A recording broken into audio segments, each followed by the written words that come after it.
Alright, here we go, everybody. The scenery has changed. Oh my kingdom. Come on.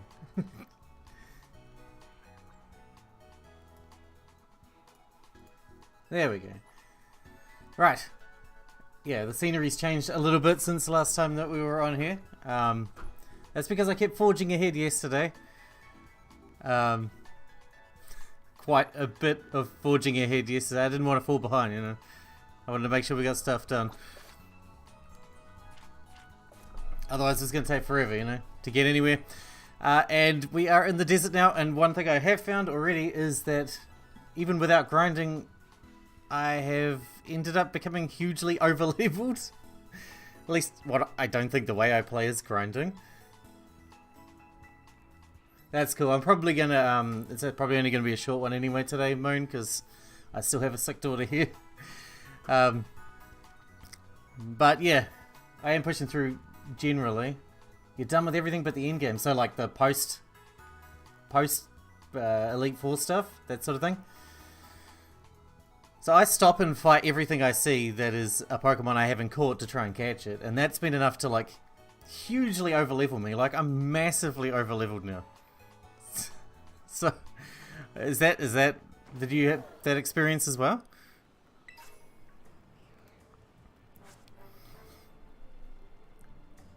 Oh, okay, yeah, in game of the main stuff.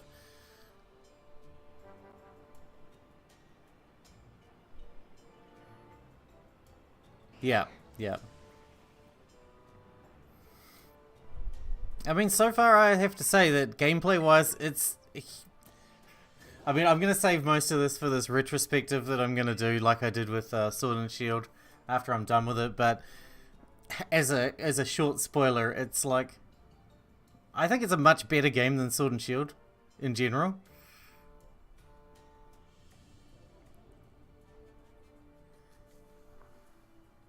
Oh, okay. Level 70, 75 had issues with the last 10%. Well, so far I think we've beaten 4 gyms now. I've done 4 gyms, 2 of the Team Star bases, and 2 or 3 Titans. Something like that anyway.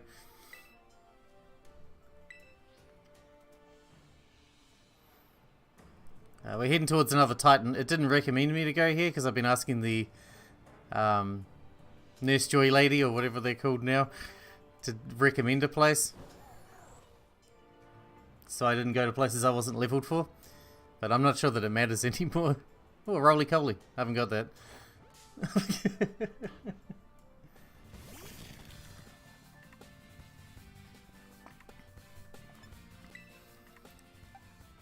Here's a question for you then, Moon. What's your favorite new Pokemon so far?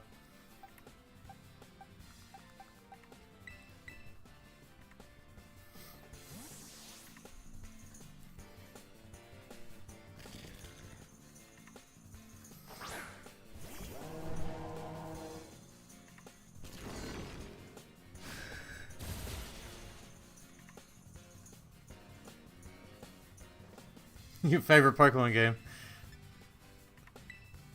Like I was saying to Moon before, I honestly think it is a genuine improvement on Sword and Shield.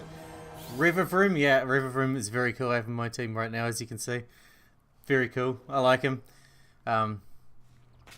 Being a bug type person, Low Kicks is my favorite so far. Although I'm a big fan of this Garganical one. He's pretty cool. He's pretty cool. I can see myself using him in competitive.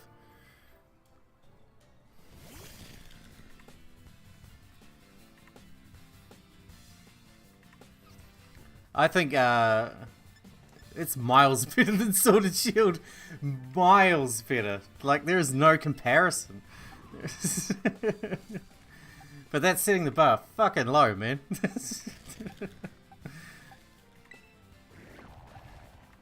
How do I hit this thing really, really lightly? Oh, I should have used a fire attack. Never mind. I actually think, even though the open world is bland, I agree with that. But the open world areas that Sword and Shield had were way worse, I think, in general. Because they tried to dip into the open world thing in Sword and Shield with those open areas, and they were fucking awful, man.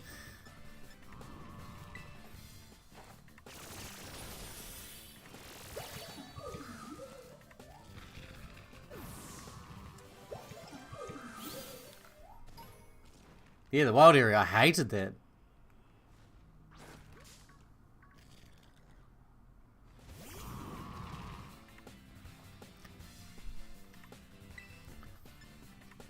Like the new, even though the new terrestrialized thing, I don't love it. It's still, I think, much worse than Megas. I think it's much better than the Gigantamax Dynamax thing. I don't know if I feel like I need to follow a path anymore. I certainly did at the start, but because I over-leveled too easily, now I can pretty much go anywhere, at least at this stage. So I don't know. I don't know.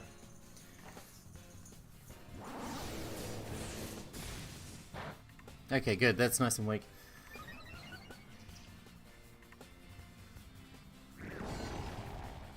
Pulled aside and some good after a gym for a rival battle.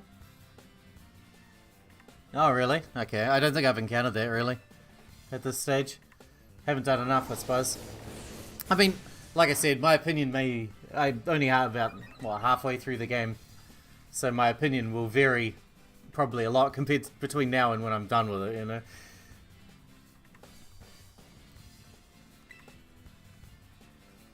Legitimate characters? Meaning, what, the rivals and... gym leaders and that sort of jazz.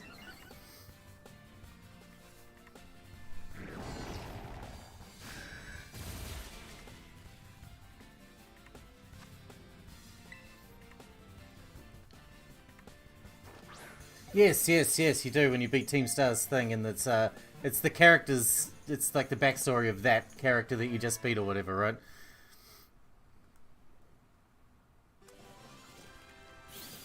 It's they seem like they're going out of their way to try and make them sympathetic characters, empathetic.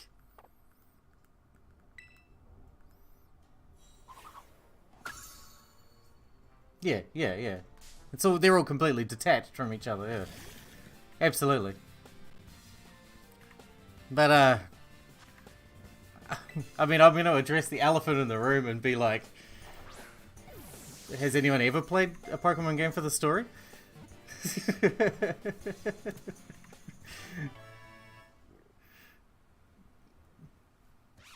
Yeah, well, yeah, for sure. But the open world's really just, in my opinion, to facilitate gameplay, right? Because the stories in the Pokemon games have always been bad. Okay, you're gonna point out Generation 5. I know you are already before before it comes through. But even that was only good for a Pokemon story, right? I knew you were going to say Gen 5. I knew it.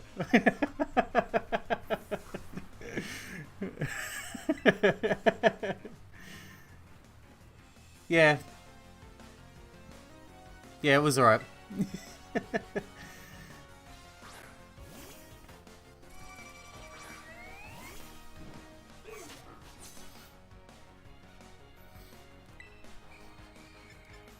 Nah. I mean, first impression will probably kill even though it's not effective.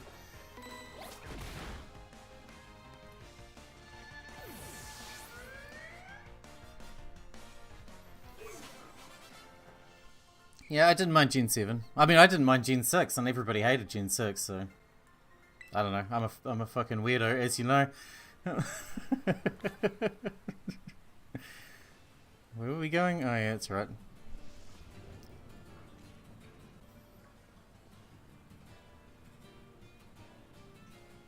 Yeah, but you can say that about every Mario game too, couldn't you?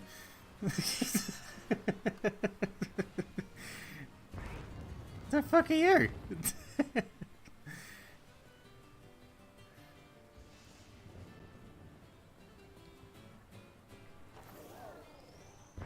Come here, you bastard. Oh man.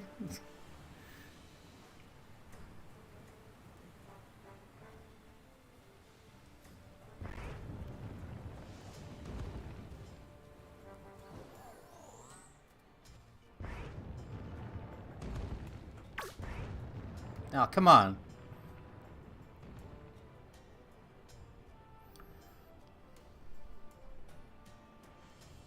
I don't like this guy.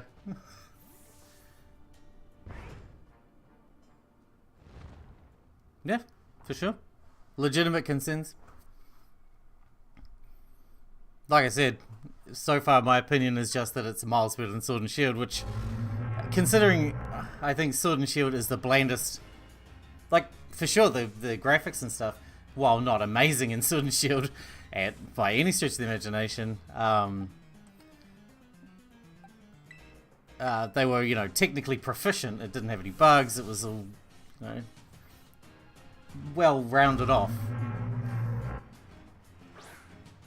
It has watchtowers? Yeah, but do they do anything? Breath of the Pokemon.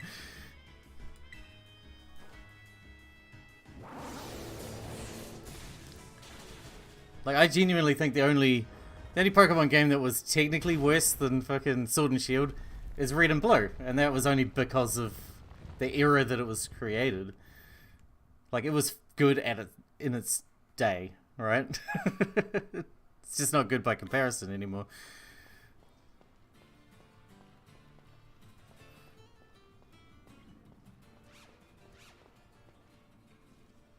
Oh, okay. Alright, well, I'll bear that in mind. I've only been up 2 of them, and I was like, well, maybe there's a TM up here, and that's like it, so, like, okay.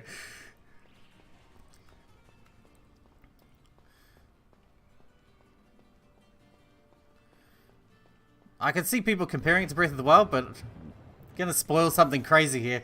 I haven't played it. Blue is the best Pokemon game? That's nostalgia talking.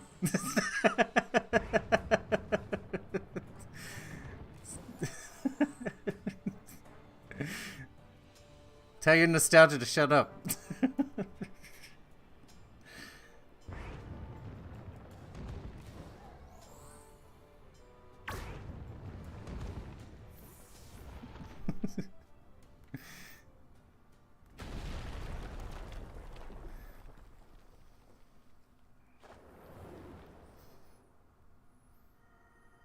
Yeah, not enough frogs, exactly.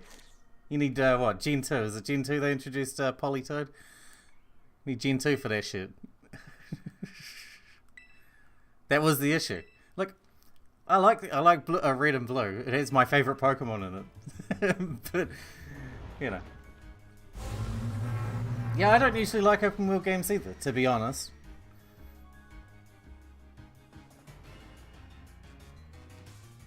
No, the story certainly hasn't wowed me, but I wasn't expecting it to be wowed by it either. The progression didn't feel like when you first enter the school, they throw all the main quests at you all at once, right at the start on your first day. They're like, oh, you can go beat the 8 gyms, and you can go take out Team Star, and you can go fight all the Titans, and blah blah blah, and that could have been a much better progression of like gaining new missions and stuff rather than just heaping everything onto you at once.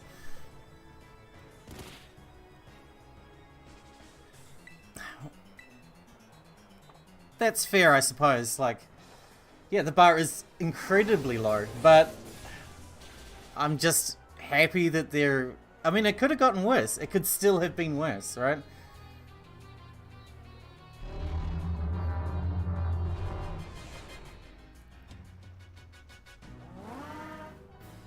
Yeah, that is a good point. You don't have to worry about, oh, my favorite type didn't get a gym or whatever, because there's something for everyone, as they say at GameSpot. OT and MM, but I didn't like WW or TP. Okay, you lost me.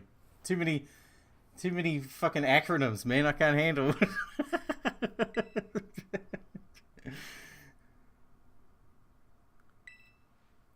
I like the worm. Can I have that?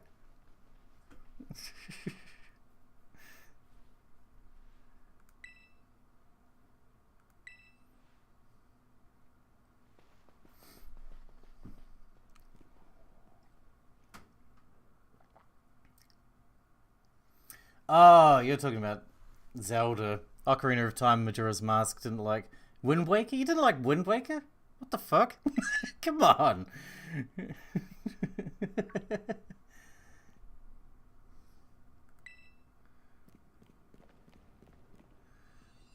Yeah, I figured it out.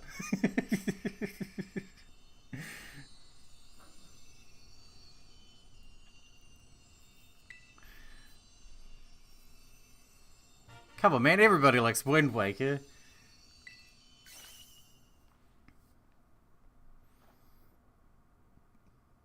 Yeah, yeah, I did.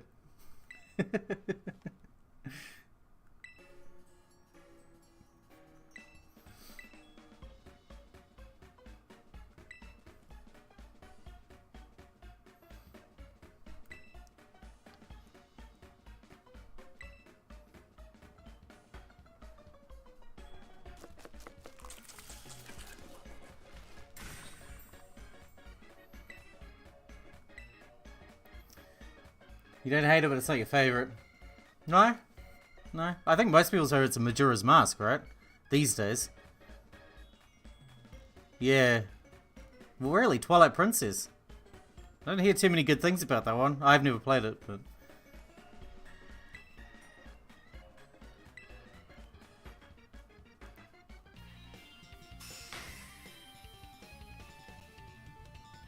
Okay.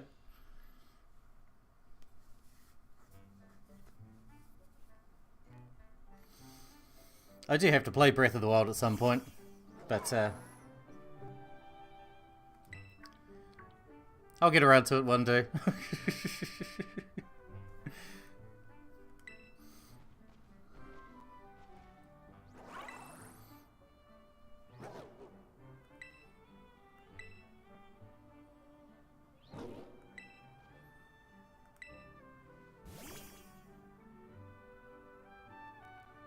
A baby store owner.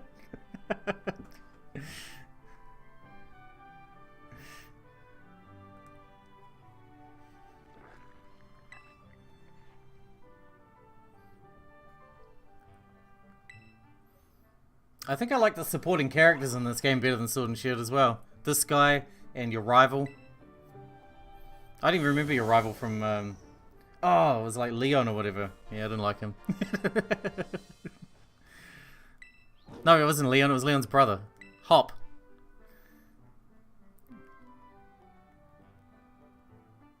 The store owner is like a very small person with a big head. And they look like a baby. Now I'm just thinking of that fucking... That Yakuza guy from the Yakuza games who's like a baby. Who like dresses up like a baby. And he's bald.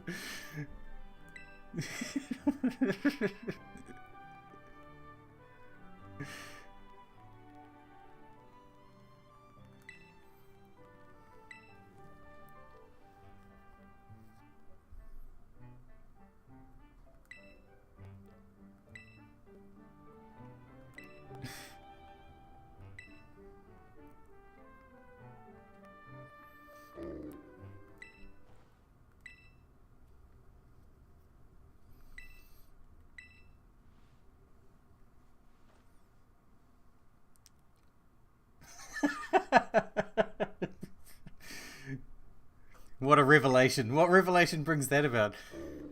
I think I'm going to capitalism today.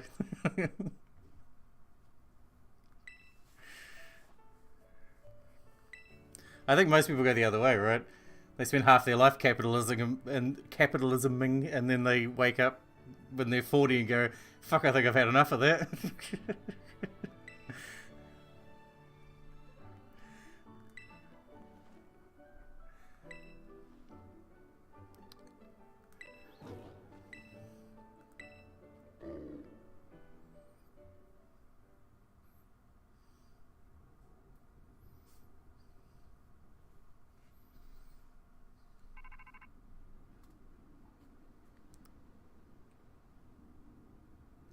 That's pretty cool. I like that. Sort of like Yojimbo from Final Fantasy X. You have to throw money at him to kill things.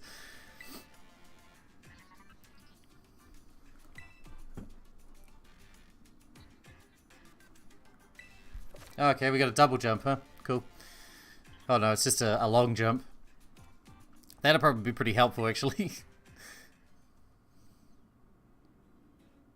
Where to go now, though? Let's check our map, I suppose.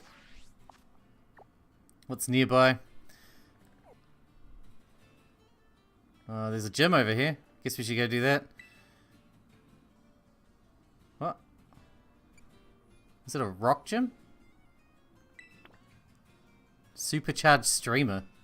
So she's a electric gym? Yes, electric gym, okay. Cool. Oh wait, how do we get out of here? There's a lot of holes. Oh damn, that is quite the jump, huh? Jesus. That is actually going to be real handy. Coffee time, yeah. I'm nearly out. Roly-coly. Leave me alone. I mean, I could just fly out and be lazy, but...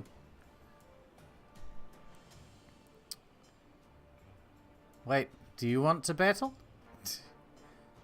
Yeah, you do.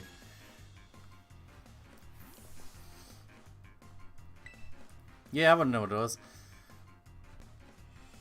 Oh, you didn't say yet, Moon. What's your favorite Pokemon in your new favorite Pokemon in this game so far?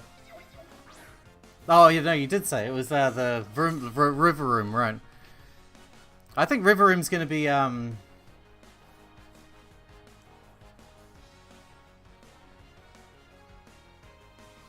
Diana's dialogue felt like it was a Japanese streamer slang translated with Google. Did they do that on purpose?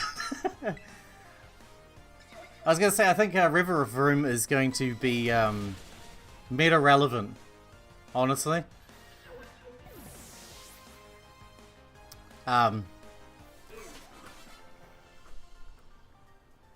Its only major drawback being its 4 times weakness to ground, right?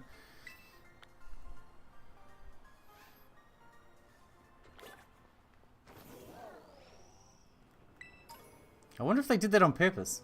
Made the weird, I mean, I feel like I play enough, games that have, especially visual novels. Oh, look, worm thing. I play enough visual novels that are like only half pie transformed, as if they're, Google translated. I play a lot of games like that, right?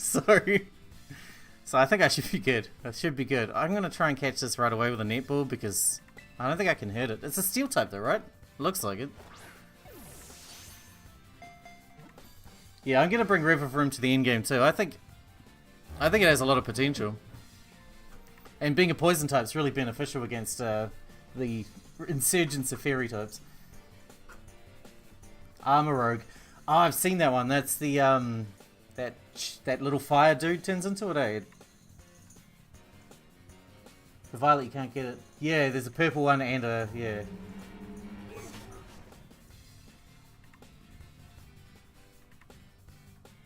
Yeah.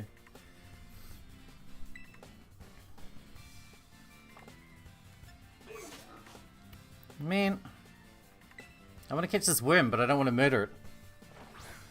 That's the problem with being over-leveled. Come on.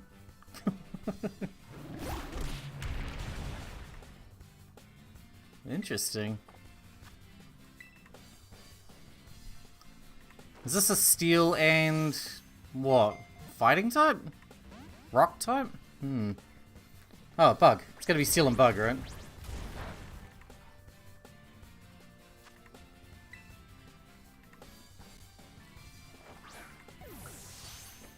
Sorry, it's still too early for me. Man. Alright, there's another one over there. I'm going to test the water with this. Just going to give it a little tap. Little tap. There you go. That wasn't so bad. I think the violet version of Armorogue, I can't remember what it's called, but I think it's much better looking than my fucking crocodile thing.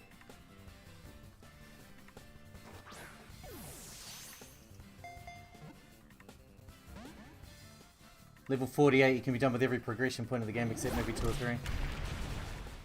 Okay. Alright, hit him with a lunge again. Hope he doesn't die. Nice. Yeah, well, I mean... I accidentally did, because I wasn't originally asking the Pokemon Center where to go. And I accidentally ran across the ice gym way too early. But I was still, like, around the right level for it. I mean, I still stomped them. Because I had the fire type starter, right? So, obviously I had a huge type advantage. I stomped them, and then I moved from there to the gym in the desert. Or the, not the gym, the Team Star base. They're, like, level 20 something. And, they were nothing. I haven't been grinding. Did you have this problem as well? I feel like you just get overpowered automatically. It's because I stopped to fight everything. Not everything. I mean, I stopped to catch everything, you know? Oh, it's pure steel. Okay, I didn't expect that. Oh, I was hoping it would be a bug. Although we got a lot of steel bugs already. So I guess we're good. And it doesn't evolve. Interesting. You didn't really fight many trainers. Okay. I fought every trainer I've come across. And, yeah, like I said, I catch every Pokemon I see that I haven't already got. But that's all. Like, other than that, I haven't... This sounds like a lot, I guess.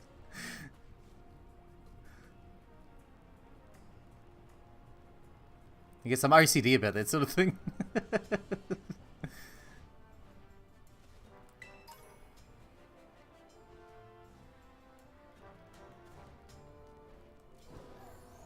There's a TM over here. Low sweep. Oh, didn't see you there, Mr. Diglett. Apologies.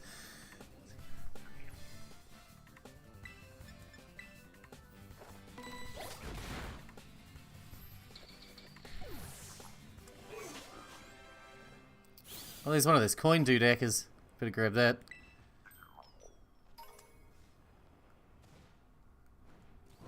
We're just gonna take a shortcut. Although I got in trouble for taking a shortcut like this once before already. I like flew into one of the Team Star bases from a hill, and they kicked me out.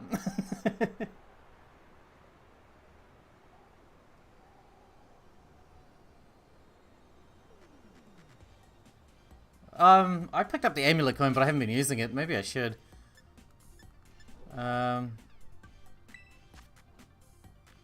Pretty sure I picked up the amulet coin yesterday. Yeah. I suppose I should equip something with that. I not use. Give it to my fire boy.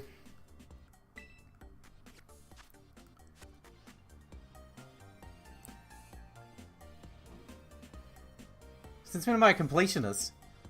Are you serious? In Pokemon?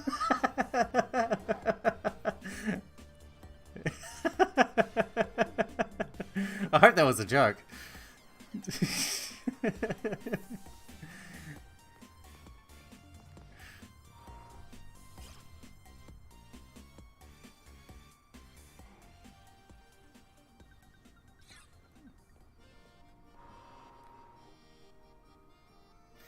I kind of wish that they still, like, if you run past the front of them, they still attacked you. Like, it's a lot easier to, like, bypass them.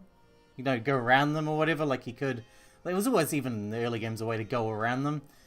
And it would be super easy in this, but I still think that if you come within a certain radius in front of them,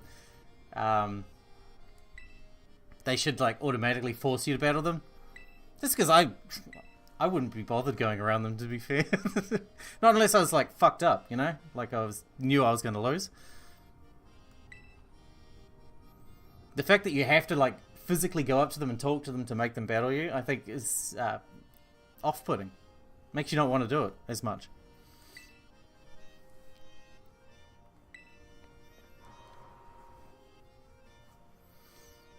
I don't know what she was talking about. I wasn't listening.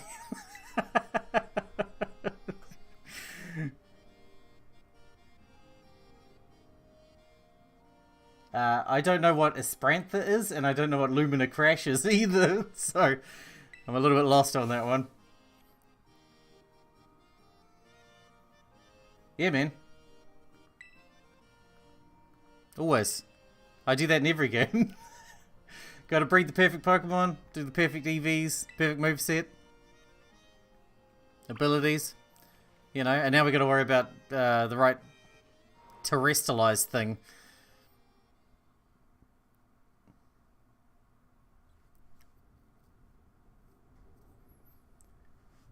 It's an 80 power psychic move, sharply lower, so it's a special move, sharply lower special defense. Some of the new moves, man, like that the flame torch one that my starter guy's got. It's base 80 fire special attack with an accuracy of 100, so it's slightly weaker than flamethrower, but it increases special attack every time you use it. That's fucking nuts, man. That's so powerful. That means after one use, it's weaker than Flamethrower. On the second use, it's miles more powerful than Flamethrower. Oh, the Ostrich one. Yeah, I do know that one. I caught one of those earlier. Right, that's cool. I've seen a couple of Pokemon have already been banned from the Smogon competitions. Because they were too powerful. Because of that ghost dog thing. You see that move with the ghost dog thing? It was like what's it called? Last Rites or something like that. And if the rest of your team's knocked out, it's got a base power of 300. 300. That's more than Explosion. And it's a ghost attack, which is one of the best attack types.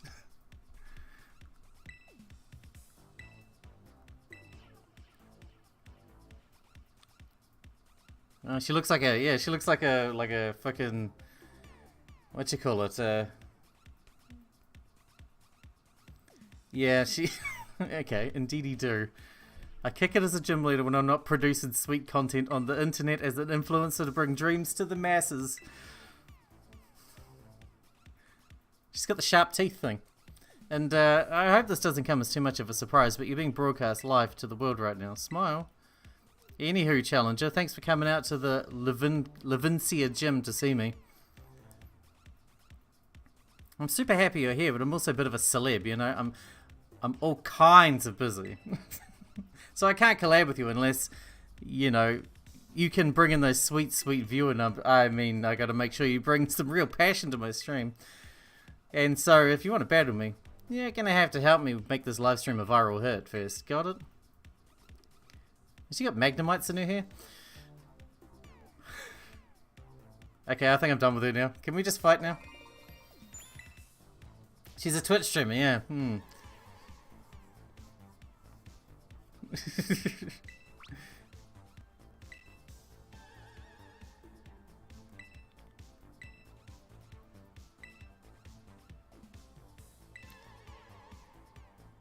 Well, I see that she's like... she's turning my mind to jelly right now. I can't handle it.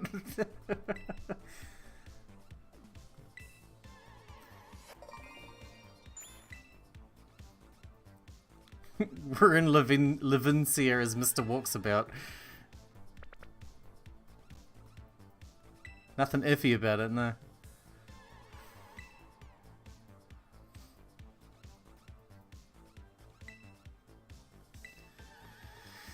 So we gotta find this guy 3 times.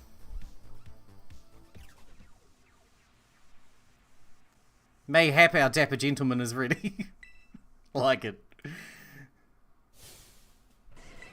Ready he be. So it's fucking where's Waldo? He's over there behind the thing.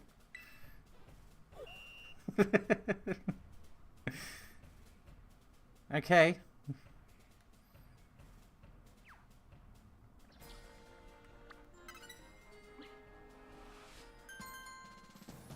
Look, I've got a lot of practice with Where's Wally.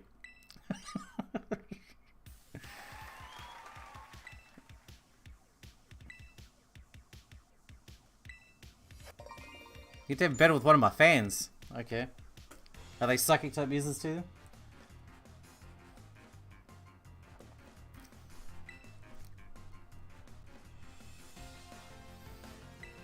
Marty. Come on in, Marty. Oh no, they're electric type users, right? Electric type. I forgot.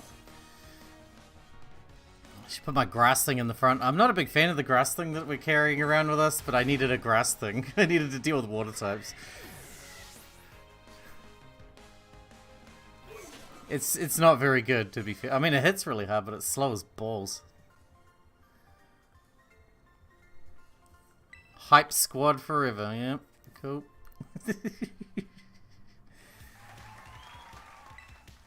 Time for a change of scenery.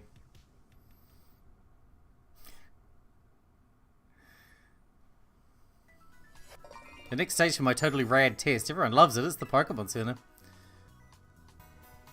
Mr. Walksabout is once again hiding in the feed somewhere. Panic. Ah, find him quick.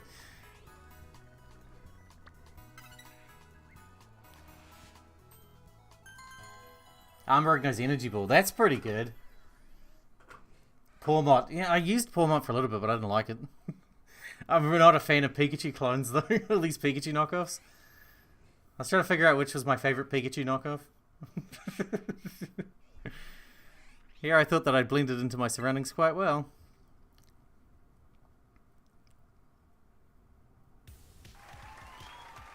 Mr. Walksabout been found once again. Yes, I knew you were something special. Let's spice things up again before moving on to ye old next round.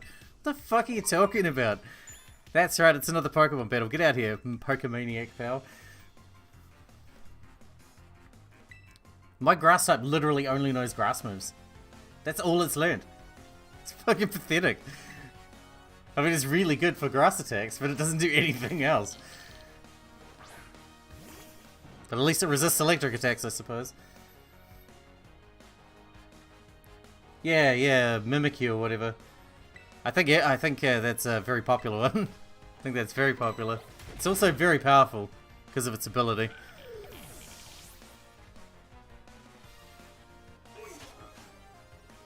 Flaffy.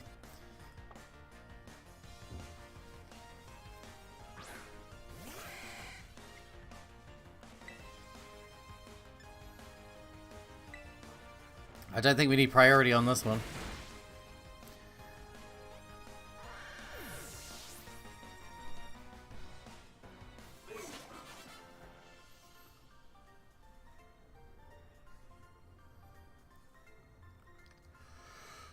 You know what I haven't lost to you in? My devotion to Miss Iono? That's true. You definitely haven't lost to me in that. And you win. Well done, challenger friend. There's no stopping you. Master of Seeking and Master of Battle, and you're the real deal. Alrighty then. Time for a change of scenery. Thanks, Ace Ventura. The last stage of the battle will be right here, the battle court. She just... Her manner of speaking changes constantly. Mr. Walksabout among these randos. Okay. Okay, this one's a bit... Oh, he's over there. My, admirably done. I hope you'll find your treasure in your independent study with just as much ease. Woo, my subscriber numbers are on the rise like a super fast Electros crawling out of the ocean, except Electros are really slow. I mean, congratulations on passing my gym test. Hot diggity dang. What a good time, huh? You had people on the edge of their seats worldwide. I bet I could have some super rad streams by collaborating with you, Bobby. So hey, when you're ready, just hit up my lobby staff and we'll get you all set up to collab with me. Lickety split, I'll be ready to go whenevs. Okay. Can do. Alright, let's fight now. Which is kind of the reason I came here, to be fair.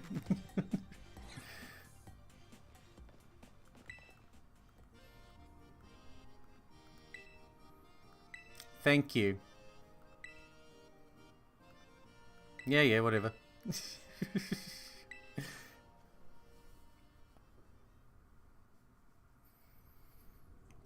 is going to be easy breezy.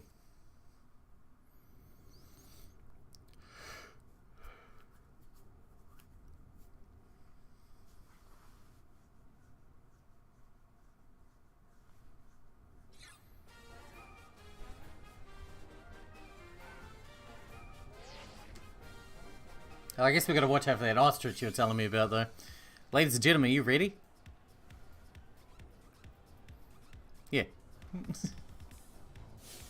Your eyeballs are mine, caught my electro rib. Who saw what's it? Iono?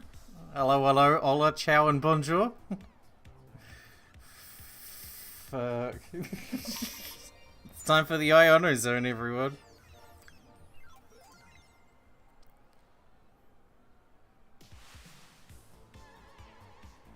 Today's challenger is flying high like a watrel. It's Bobby, yay. I just can't keep up with their energy, I'm sorry. It's more than I can cope with. How you feeling about this battle, Bobby? Easy. Hey, we got a lively one here. You make a gnarly influencer, friendo. Alright then. Who's ready to see me kick some butt? Looks like you're getting hyped. Ah, thank you muchly, Electro King. Who's the Electro King? Let's get the show on the road. How strong is our challenger? I don't know. Let's find out together. Ah.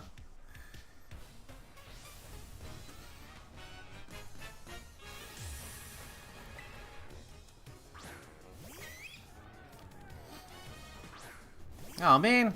Had to be a bird to fucking start. Give me a battle that'll electrify all my viewer pals. What level is it? 23. I'm still gonna hit it with a first impression. Even if it is resisted, it's still gonna kill it.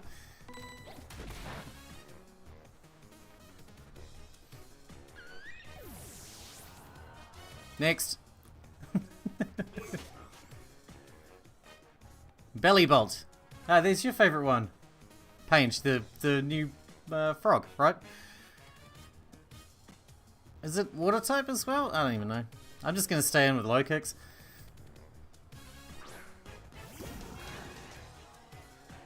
It doesn't look like a water type, eh?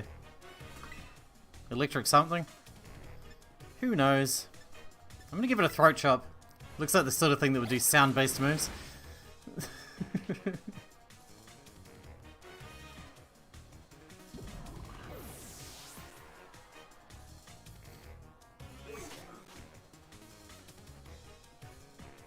Luxio. Ugh. Well, that's lame and boring. He's so fat, he really is. He's kind of like the Gulpin. Wait, what's the evolved form of Gulpin? You know the one.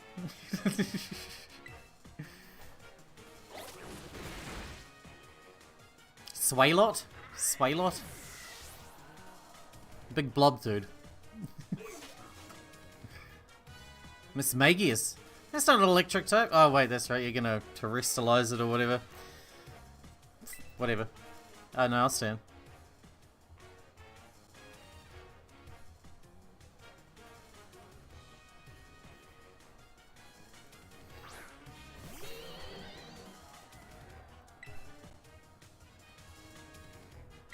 Whatever. Shiny little light bulb.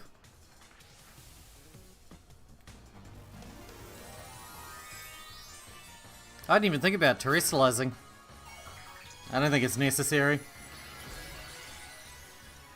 I said because you only get to do it once before you have to recharge it at the Pokemon Center means I'll never use it, and I actually never use it. You're dead.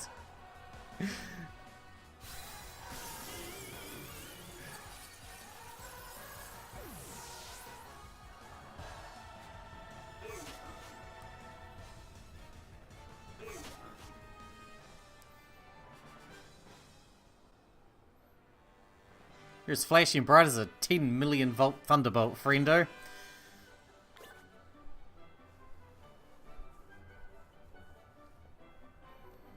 Our challenger came out victorious. Well done, Bobby.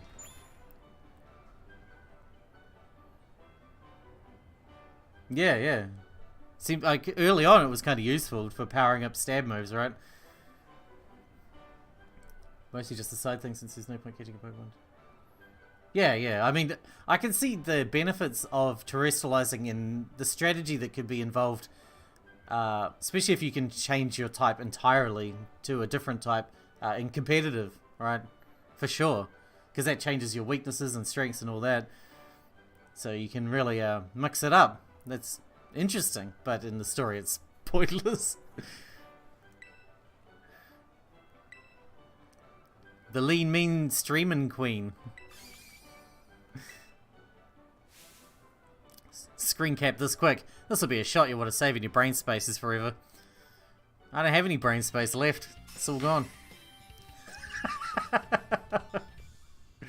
Why are we doing that? Yeah, like, it seems like they can all be any type, right? Which means, fuck, man, it would take, and like, how does breeding work? Can you breed down that terrestrialize, that element? Because finding ones with like perfect like IVs and shit sound really difficult as well. Unless you can breed it down.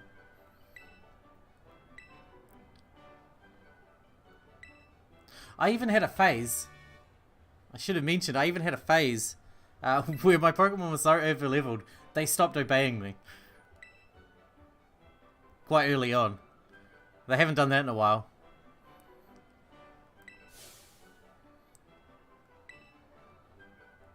Catch you later.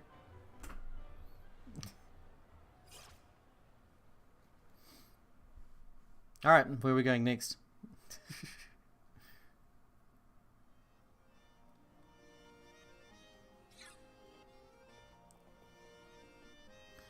Another gym leader defeated. Well done. Rika informed me that there was an unusual trainer worth keeping an eye on. It seems she meant you. I'd guessed as much. I had the pleasure of observing your last match. I was impressed by the fantastic skill you showed if you managed to keep your momentum and achieve champion rank. I'll be very interested in inviting you to the Pokemon League and... Hey Bobby, I got my team all picked out. And I saw you battling the gym leader. You just keep getting better. Oh, good to see you again, Champion Nimona. It has certainly been a while. Whoa, wait. La Primera with Bobby?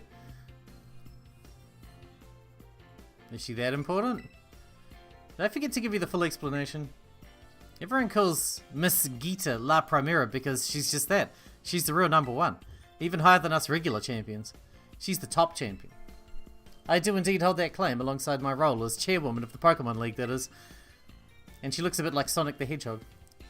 I thought you were too busy to spending your time checking in on gyms. I'm not here to inspect the gym. I've come to scout some rather promising young talent. Whoa. I look away for 1 second and you're famous, Bobby. It's that stream that done it, I think. But hey, I found Bobby first. You may be La Primera, but you can't go stealing him from me. I suppose I'll have to get in line. That's right. Come on, Bobby. Time for our battle. Quick, let's go. The battlefield's calling. One moment, please. What is it? I'd very much like to observe this match if that's alright. Oh, huh. Totally fine by me. Sounds fun, right, Bobby? Sure. Thank you kindly. I'm already excited to see you two face off. Let's be on our way then. Is she going to be stronger? Because we've got X amount of badges or whatever? I assume she's going to be a lot stronger than the gym leader was. Because this will be triggered because we've got X amount of badges. At least that's how it seems.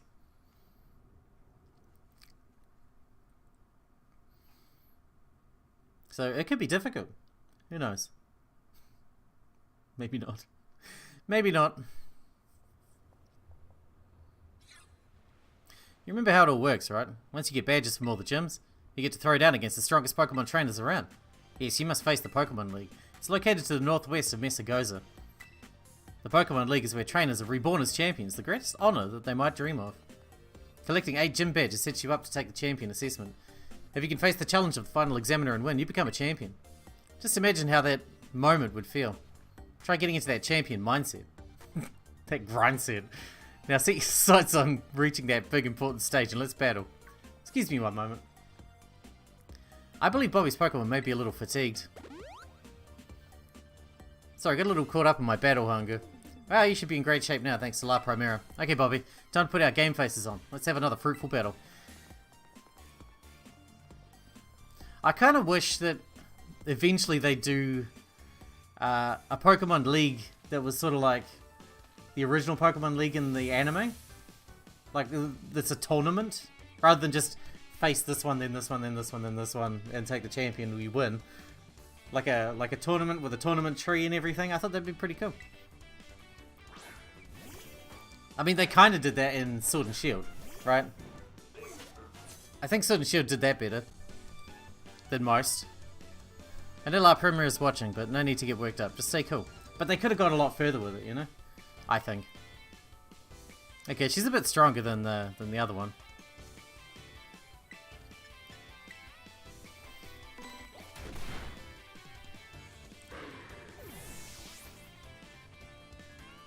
A bit stronger.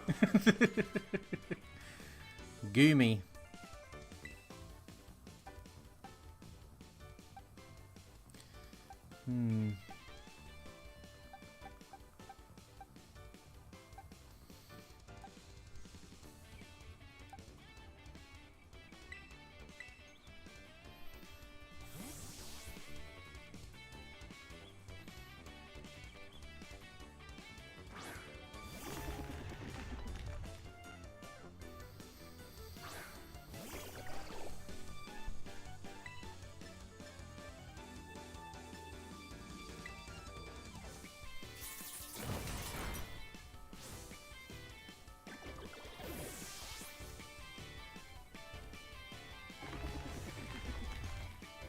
Poor.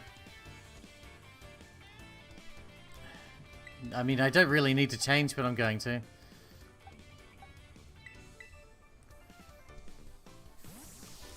Every Pokemon needs to get a workout, right? Not just low kicks.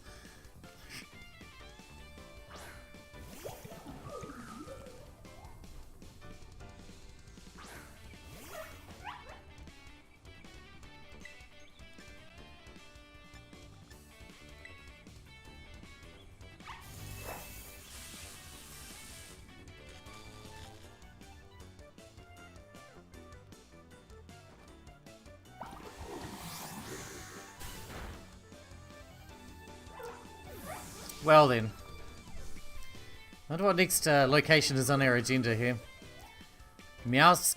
Scarada? I don't know that one. So I don't know what to expect. So let's get back to low kicks. He's my fail safe because he's got all priority.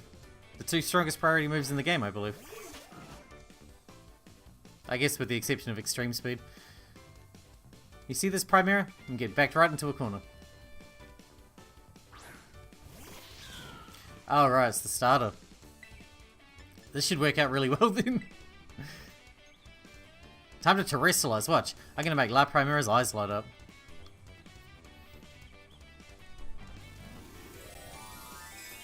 Good luck.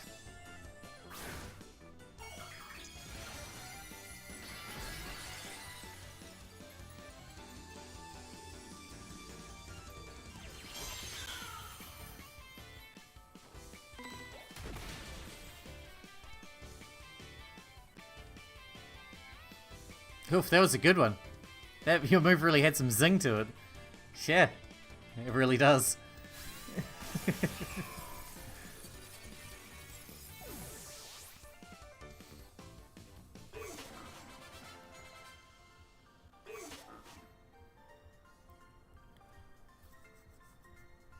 People are going to start paying more and more attention to you. I just know it. You promise? It's very exciting. Don't give me the slow clap. An amazing display of talent, even against one as skilled as Champion Nimona. That was a splendid match. I enjoyed watching very much. It was a bit one-sided. Now even La Primera thinks you're one to watch. She got so much potential. The way you're going, I better watch my back. You know, since the first time we met, I've been weirdly sure of one thing. You're going to become a champion, no doubt about it, Bobby. The rest of these gyms, you can take them. 100%, no problem. I agree. In fact, you should take this. Consider it an investment in your future. Terror Blast. Don't know that one. 171. Fuck, man. There's a lot of TMs in this game. I like that. If the user has terrestrialized, it unleashes energy of its terror type. Oh, okay. The movement flicks, that's very situational. I can't see myself ever using that unless, like, it was a Pokemon that has trouble filling its slots, you know? This move inflicts damage using attack or special attack, whichever is higher. That's pretty good. But, like, that's a dead slot unless you're terrestrialized, right? If a Pokemon uses that move while terrestrialized, the move's type will change to the Terror type. So it's Judgment, but worse. One day, Bobby, you and me are going to have the greatest battle of all. I know it. I'm going to train up, even more than I already have been. She shows you such support and friendship, or perhaps she hopes you truly might rival her. No, I think it's mere hope. She seems to have complete faith that you'll catch up to her. What do you mean catch up? I just fucking destroyed her. At any rate, allow me to return you to the gym where I found you.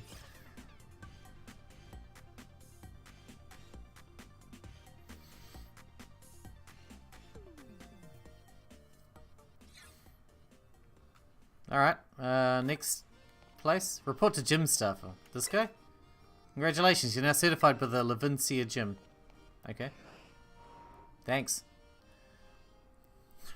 I appreciate it. Is there post-game content in this game? Like once you've done everything? I guess there's not. That's the downside of an open world, right? In the other games, especially the ones that had good like in-game content, areas would open up that you couldn't get to before once you'd finished the game. Can't see that happening now. But, I mean, maybe it does. Fire gym? It looks like it's next on the agenda. Hang on, let's we follow this road here.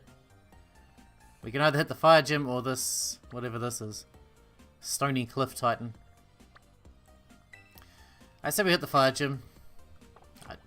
That should be a challenge because most of my team is weak to fire.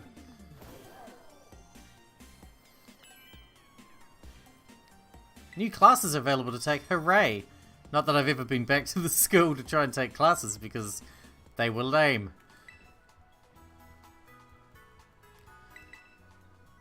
But you know, maybe when I've got nothing else to do. Oh, what do we got here?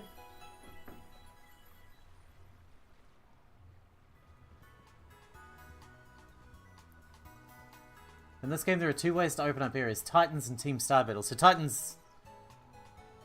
Right. Titans open up the movement abilities for your soft motorbike thing. Right? If you hit up all the Titans, you can go anywhere. Okay. That's cool. So there really is going to be no, like, post-game content then, is there? Maybe like a battle tower. Like usual.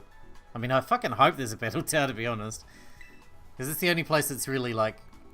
a challenge. Like, I consider myself pretty decent at Pokemon, and I always find the battle towers to be pretty challenging.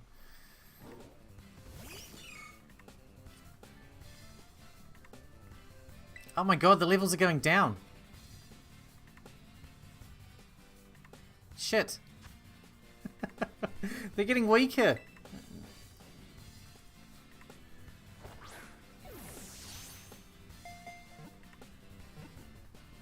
People say there'd be DLC, and that, of course there will be. After fucking Sword and Shield steals. Oh, you don't get all the Pokemon? Oh, your favorite Pokemon's not in the game? Buy the DLC, and then it'll be in the game, you know? It's the same shit. There's only what? They said it's like 400 Pokemon all up in the base game. 400! And what is there in total? Like 1,300? We're nearly missing 1,000. That's fucking insane. So yeah, there'll be DLC, absolutely. I mean, I want the other Pokemon back in the game so that, like, I'm not saying I want DLC.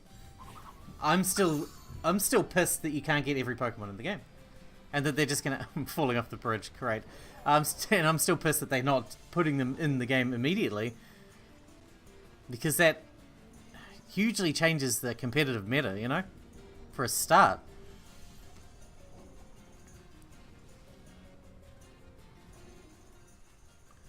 Hey, a battle. I want to use my favorite Pokemon, blah blah blah.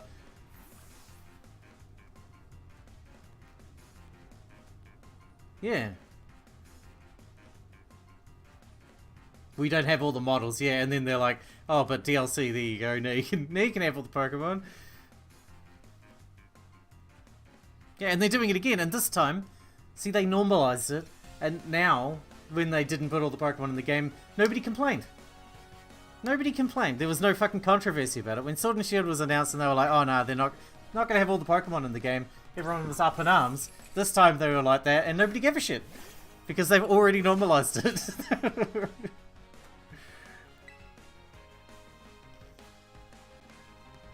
There's literally no excuse. It's bullshit. It's fucking bullshit.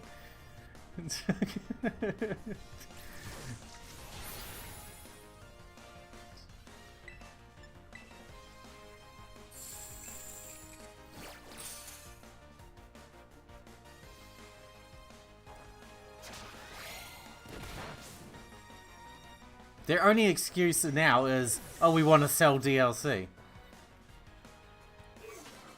I mean, they could. I bet their excuse would be something like. Their excuse would be something like, oh well, we've got to keep the PvP, the competitive balanced, you know, like it's ever been balanced. But that'll be their fucking argument. It's never been balanced though. There's always been really, really powerful Pokemon and really, really shit ones, and there always will be because you can't balance 1,000 fucking characters. That's ridiculous. I'm not angry. Okay, I'm a little angry. Like, I'm happy that my favorite Pokemon is in the game, right? But at the same time, a lot of people's isn't. Like, and like myself, a lot of people have, like, Pokemon... Like, the Pokemon I have in Pokemon Home, or whatever, I've trained since, like, you know, as far back as, like, Gen 3. You know, people get attached to that. Like, I've had... Some of them are, like, from Gen 3, which is, like... Shit, I don't know. Fucking 2005 or something? I don't know what... Dunsparce. What, you mean because Dunsparce is weak, or...? I did see the evolved form of Dunsparce now, and I'm very disappointed, I'm not gonna lie. Very disappointed indeed. Oh, I should have mentioned I came across a shiny while I was playing yesterday as well.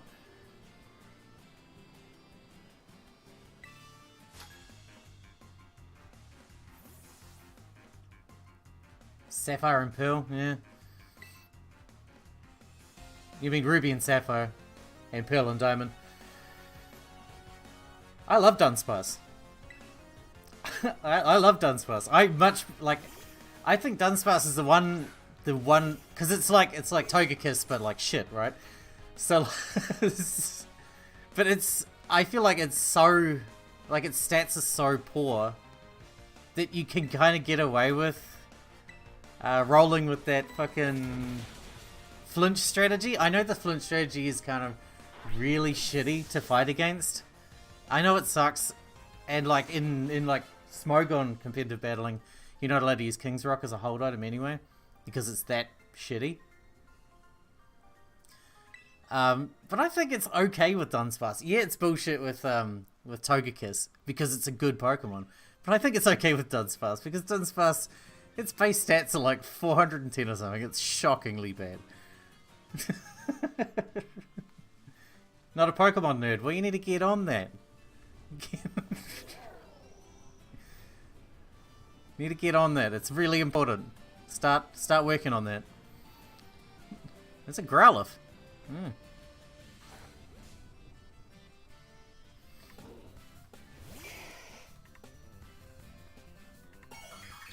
Oh my god, the sky's disappeared.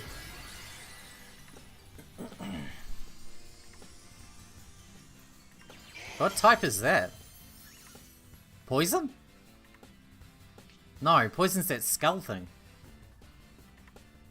Oh, ground type? Is that ground type? Huh.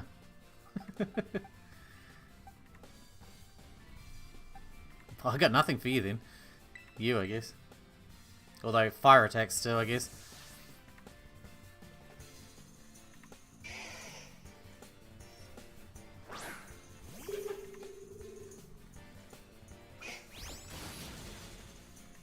There'll be DLC to add the Pokemon back in, and I'll be a dumbass and pay for it anyway.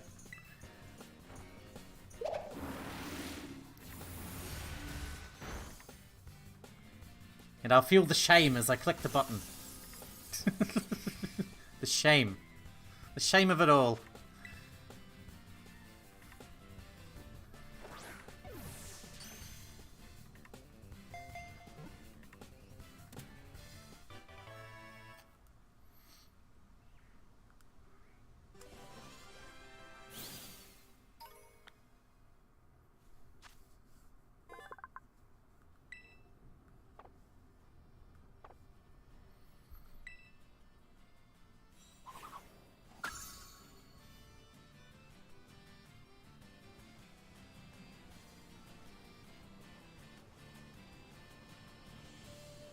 There's a camp over there. Is that a camp?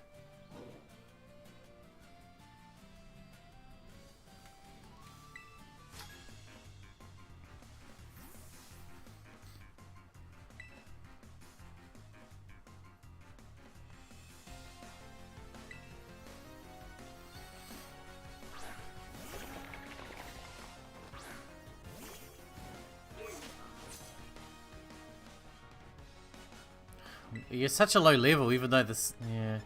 This should still kill.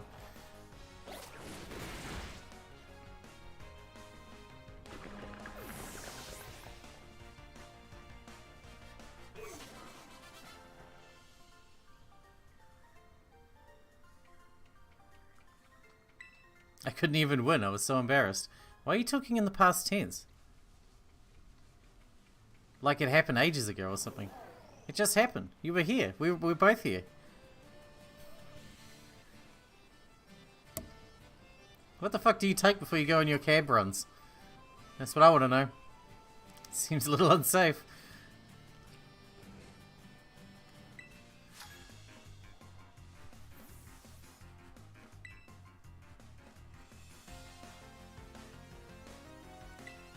Beatrice. Oh my god. It's a mega love disc.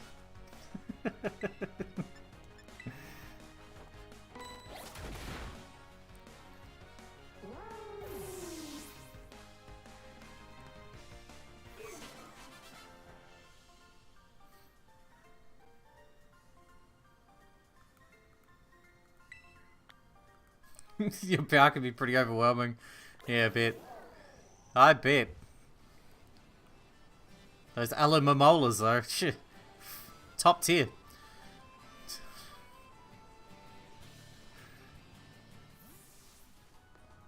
Oh. Yoink. I'ma have that.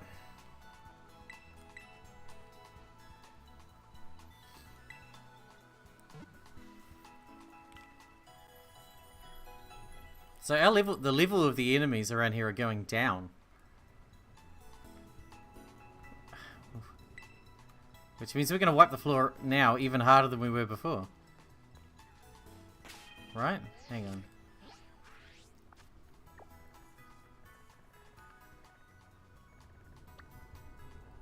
Oh, it's a... I thought it was a gym. This is a gym then. Okay, so we got the fire base. We got this Stony Cliff Titan and we got a grass gym. All in one convenient location. I guess we better go murderate all of them.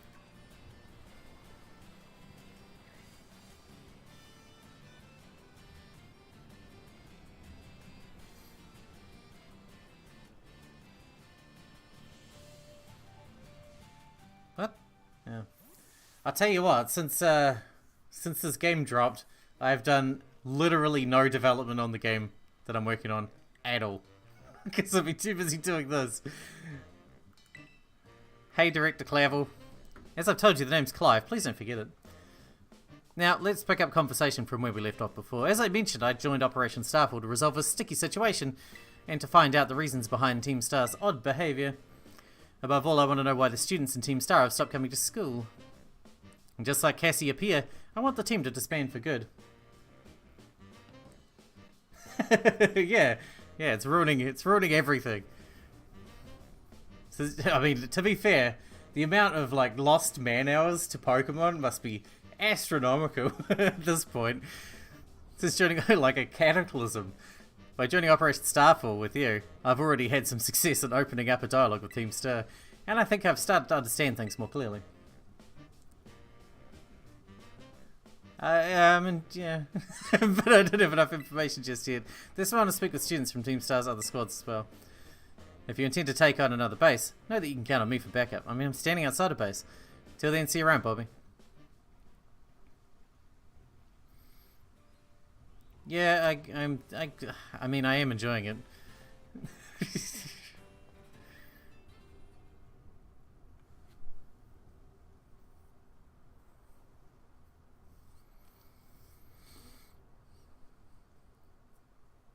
Whoa, you can't be here. This base belongs to Team Star. I shouldn't have started. I'm leading with a bug type.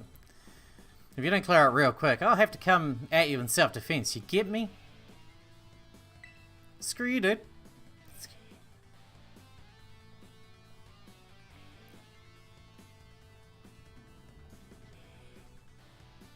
I've lost one friend already to this game? To this game? How? Well, alright, time for me to self-defense the snot right out of you. Yummy. How did you lose a friend to this game?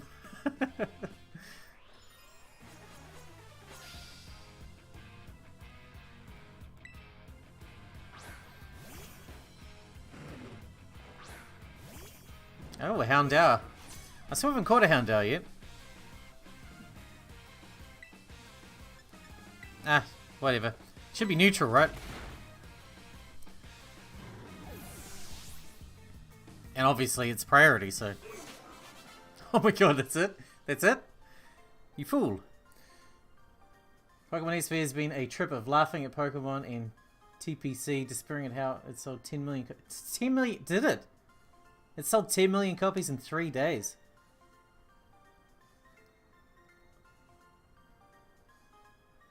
And watching people play it while grumbling, as I can say, I catch my 60,000th Pokemon. I'm surprised, because I didn't see the numbers that it was selling really well or anything. I mean, it doesn't surprise me that much, but it surprises me that it sold that well considering the precedent that Sword and Shield set, right? I don't think any Pokemon fan would tell you that Sword and Shield was a good game, right? So I thought that would mar its ability to sell. Yeah. I mean, to be fair, it's like I said, I still think it's better than Sword and Shield sold extravagantly well as well. So it could still get better. Don't lose hope, man. It could still get better. He's playing Pokemon, has no time to 7 days with me. Oh, right. Yeah, they're conditioning. They're conditioning the Pokemon fan base. But at least people are still complaining. Like, at least people are still complaining about it.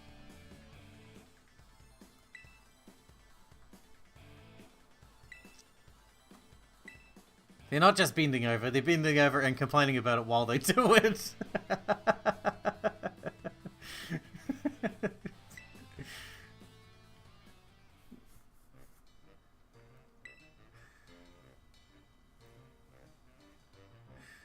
Cassiopeia told me to scope out the Fire Cruise base. I thought I'd come by and give you some backup. Now that I'm through. Seems you're all set. What?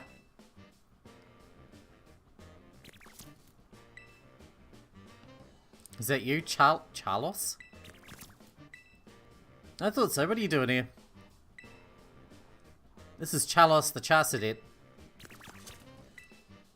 He's one of the Pokemon the Academy takes care of within its grounds.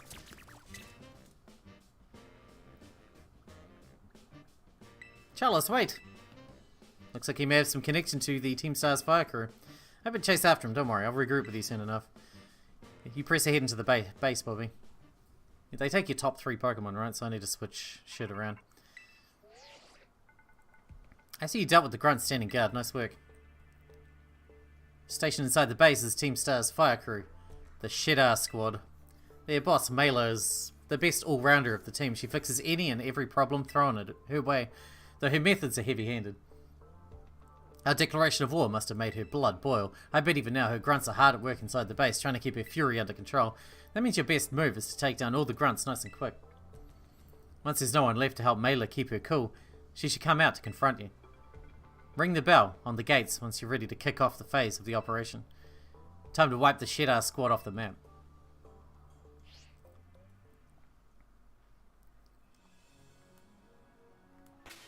Alright, let's switch the ones that are weak to fire away from the front. Oh my god, literally my entire team is weak to fire though. Okay, let's put you in front. Lucky I'm over leveled, huh? Weak to fire, weak to fire, weak to fire, weak to fire. Low kicks, you can come anyway. Priority and all that. Yeah, whatever.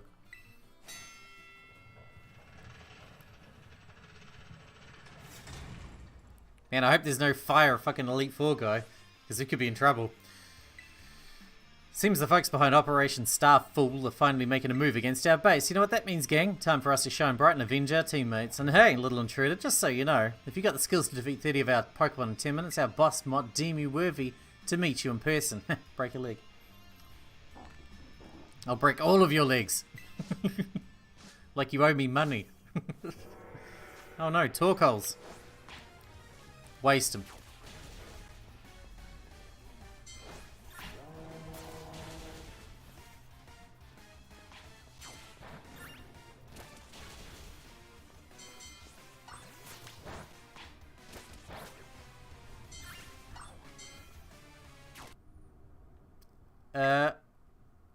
Okay, we just did a freeze. Cool.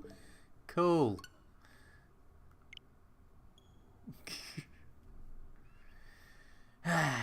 Well, that's game design right there.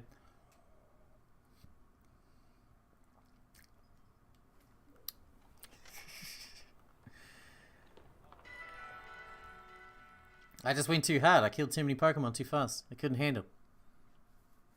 Apparently.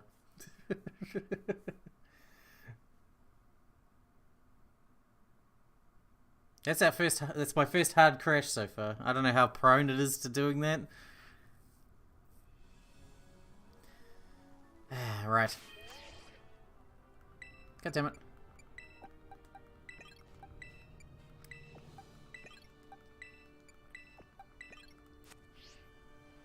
I Pokemon way too hard.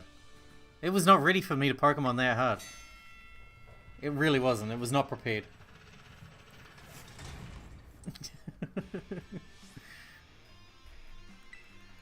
Yeah, I already read this. Yeah, first hard crash. Have you had hard crashes yet? Well, I just went way too hard. Yes. Hey, these aren't Torkoals now. They're Growliths. Very nice. These are still Houndours though. Maybe I should calm down a little. Slow down. Slow down. I know you have a type disadvantage, but I think you'll be fine.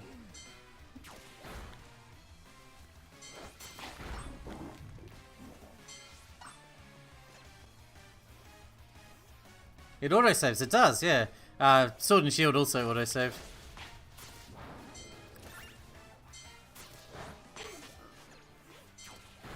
I'm not sure whether that was like a quality of life thing or a way to stop you from like, you know, cheating the system.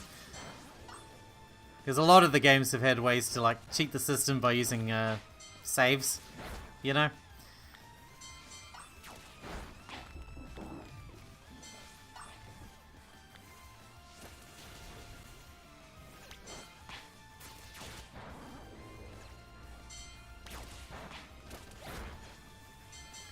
Alright, we're done.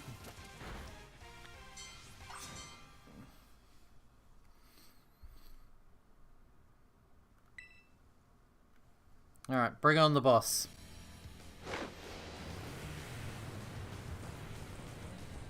mean, this car's pretty cool. I want it.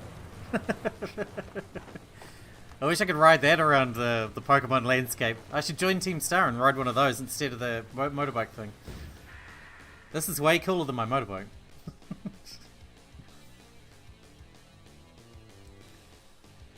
So you're the dope who picked a fight with Team Star. I don't know why you do something so stupid. No, I don't care. You challenged us, so we'll beat you down. That's all there is to it. Prepare to get messed up. I'm always prepared to get messed up.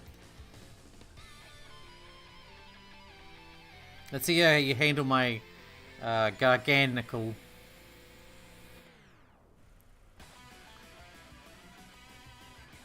You know, it wasn't until I was my Knackly or whatever evolved into Knackle Stack that I was like, Knackle, like sodium chloride, like salt. That's fucking clever. The naming is really good. I like that.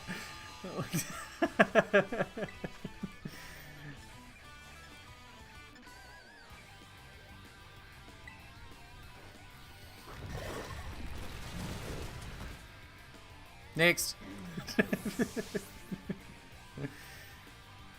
Yeah, we've actually gone into a weaker area. This guy's got a type advantage, so we could be in trouble.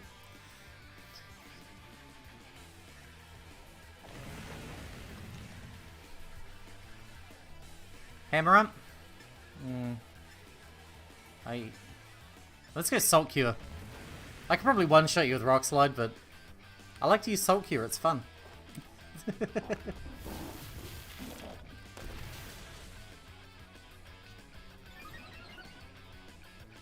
Oh, we got Speed Boost. That's pretty cool. Cool glitch there. Just disappeared for a second.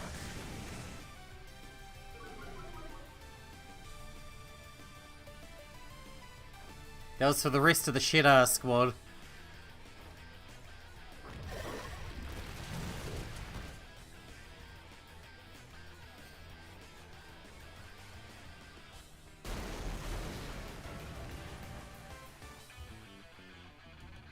Her boots are pretty wild, man. They're a bit much. Bit much. This is really how it's going to end? What a hassle. What a hassle indeed. About a year and a half ago, here we go, here's our flashback. Everybody settle in for a flashback. Man, what a hassle. Pulled it off just in time. Everything's a hassle to her, huh? Welcome back, Melly. I managed to get a bunch of Chastity to evolve. That ought to be enough to power the Starmobile and finally get that hunk of metal rolling. Glad tidings indeed, is it not so, Ortega? I'm just surprised she's not all hot air. Oh, shut up with the snide comments. You can be such an annoying twerp, you know that? As if you're any better, Mela. Being rude and saying mean things is literally your whole deal. That's not true, Audie. The girls at the academy have just been jealous of how cute Melly is. She just puts on a silly attitude so they'll stop picking on her. Although, I guess you're not wrong to say that her silly attitude is what people know her for. Well, come on, not you two, Eerie. How about we leave it at that, folks? It's almost time for the big event. Yes, Operation Star is finally happening. And the big boss? What, pray, is their plan? They already got in touch with the bullies and asked them to head over to the schoolyard. It's finally time, huh? Man, I'm stoked. The thrill's burning me right up. I burned through everything I had and now I've sputtered out. I guess this is where it ends. That Garganical of yours really let us have it. It's what he do. Beating me in a battle is a huge deal, so here, take the star badge and be proud of yourself. Don't crush my hand. While I'm at it, you can have this TM too. Not like I'm gonna use it. Cool. Let me make one thing clear. I'm not giving these to you. I'm giving them to your Garganical. Well, you can't learn Flame Charge, I'm pretty sure. You got what you came for, now leave me alone. You're Mela from Team Star, right? There's a Pokemon I'd like you to see. Huh? Who are you supposed to be? A Charcadet? Wait. Well, if it ain't Charlos, what are you doing here? It seems he came to this base looking for you. You did? He's very attached to you, isn't he? Yeah, because I used to play with him every day back when I was still going to school. I can even tell more or less what he's thinking just by looking at the way his flames move. You have any idea why Charlos wanted to visit you?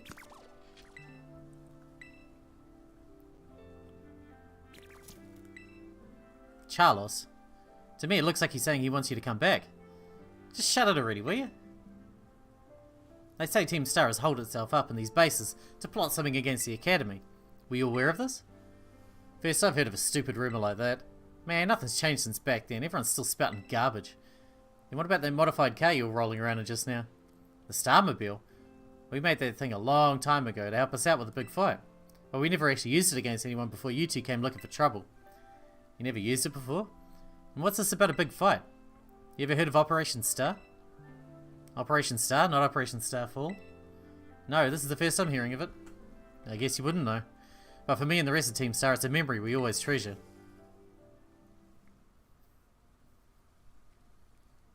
Damn, man, I really wish I cared, but I don't. I need to go to the grass gym, please. Thank you. Bye.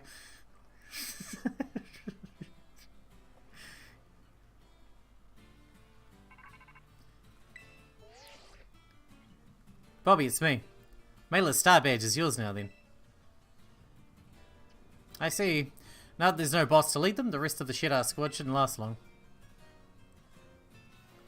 Now, Mailer too. Sorry, I got a lot on my mind right now. So, Operation Starfall, you've taken down all but 2 bases, so it's fair to say it's going well. Oh, okay. Our final goal was to defeat the mastermind that first recruited the 5 squad. I think my wall was... the only time I really struggled was... I think it was the water gym. I went to the water gym.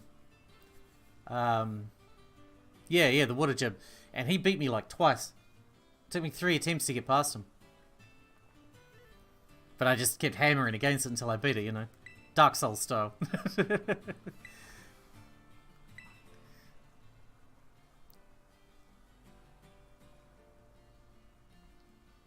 Right, okay. I think maybe I've gone a funny way. Did I go a funny way? Did I not go the way that was intended? I don't fucking know. They control the 5 squad bosses from the shadow. If we can defeat this person... Yeah, okay. So we're up to the boss now. That's cool. Once all the squad bosses are out of action, the big boss will finally have to take the stage. I'll take some LP. Cool. Some life points. Look at all those life points, man.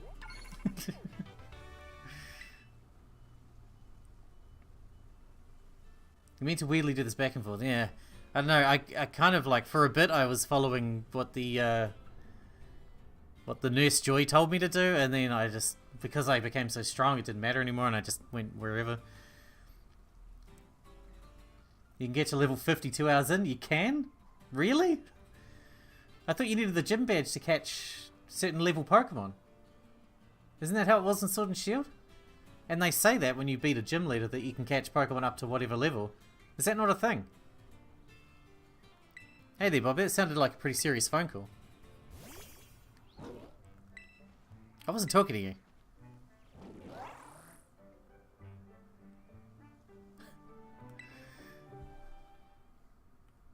Alright, we're gonna head to the grass gym now.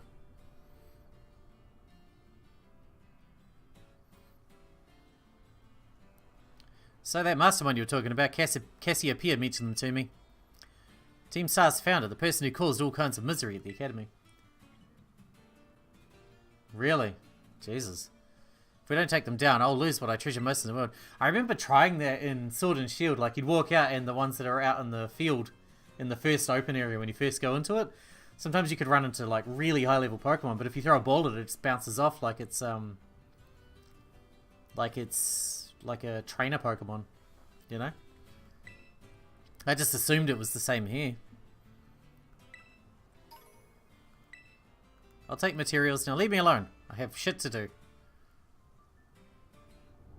Oh, and Bobby, don't lose to those guys. Not gonna happen. Even if my team is really unbalanced, which it is. It's horrendously unbalanced. I know that. With the massive amount of fire weaknesses I have.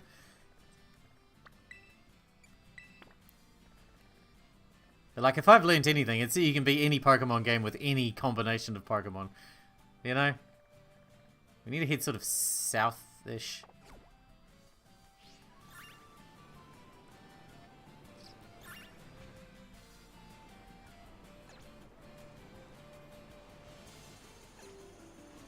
Oh, haven't got you. You're a Serena or whatever it's called. One of its forms, you know.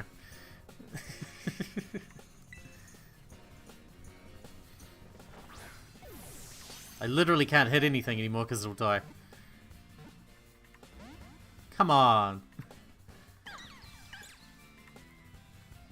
I don't want to use nest balls because I feel like they don't actually work that well, in my opinion. Not unless there's a massive level gap. Like, massive.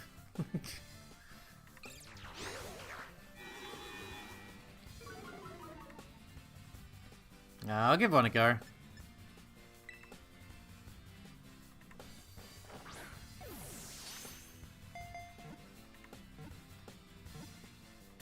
Okay, that works. Maybe I underestimated them. Never really bothered with nest balls before, except when I'm catching like real early starter stuff. I always just pick up net balls, great balls, ultra balls, dusk balls. That's about all you need, generally. In my opinion.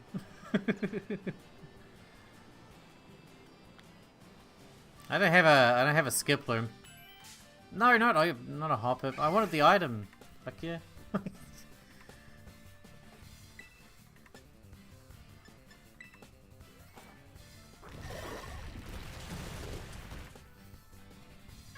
You die.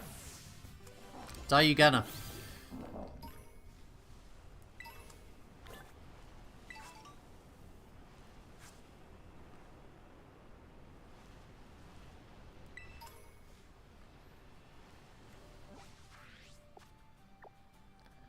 Keep heading north, I guess.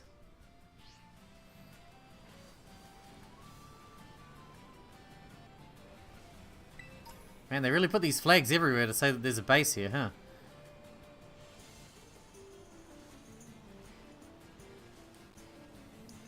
I like that the shinies look like shinies out in the open environment as well. Makes it easier to pick them out. That's pretty cool.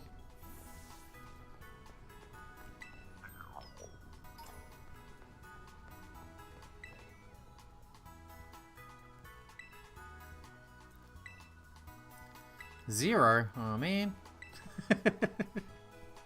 Lame.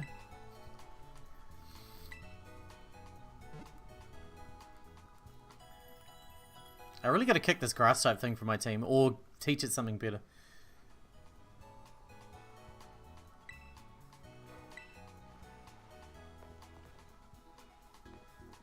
Used to have shiny sounds. Did they? I don't even remember that.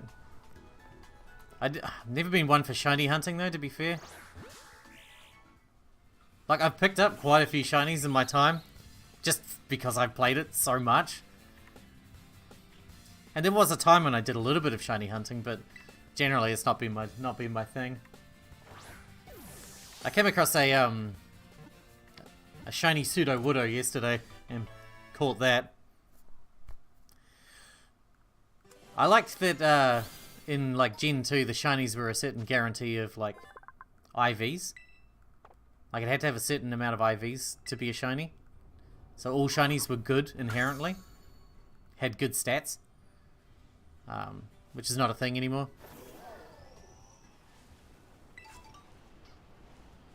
Because I think if you're going to go to the trouble to catch a shiny, right, which is hard to get, it might as well have really good stats, right, as well. They should go back to that.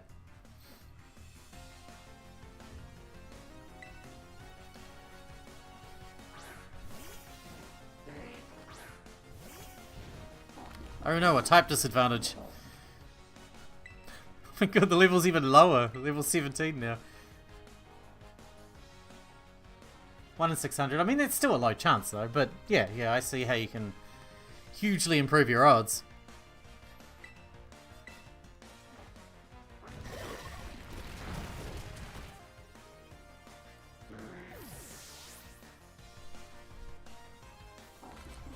Like back in the day, I was like, man, I really want a shiny Metagross, because shiny Metagross is so cool. Shiny Steelix is cool too. They both go gold. I like the gold on them. But once I had a shiny, I've got the shiny Metagross still. I was like, and now I don't care anymore. Especially when like some of the best shinies are like I don't know, shiny Charizard, right? Which is black, which is very cool. But like, you can't improve your chances on that one as high because you can't catch it in the wild, right?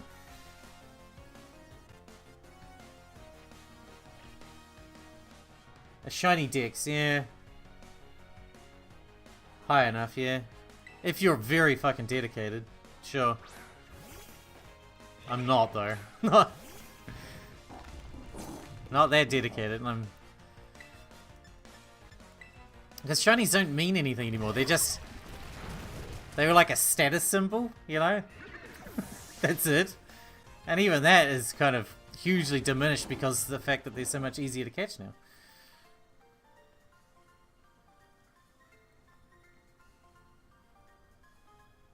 Alcremie. I can't remember that. Is that from last gen? Ah, Mercurus.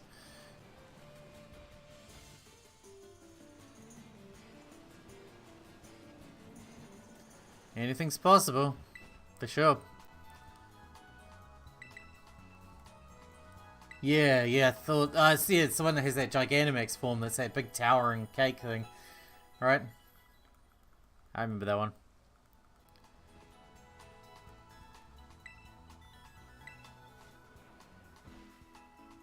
Right, okay.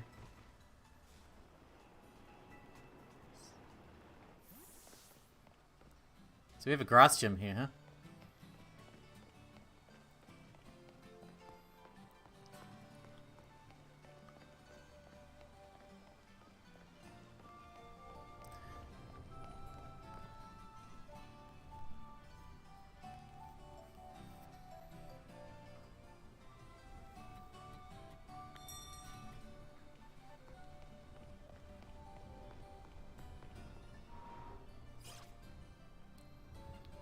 I mean, I think the shinies were better when they were much harder to get, honestly.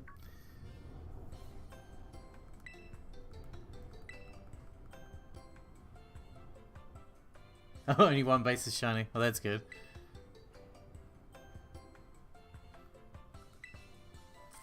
You know what I was annoyed about? Because I never played Pokemon Arceus. But Scyther's my favorite Pokemon, right? Like, there's no secret there. I've got one right there. But I didn't play Arceus, but I was really wanted to play with Cleavor. I really wanted to play with Cleavor, and Cleavor's not in this game. And I was like, fuck, man, I just want to play with Cleavor. Like, I don't even know if it's good, but I don't give a shit. I just want to play with another version of Scyther. I was very disappointed about that.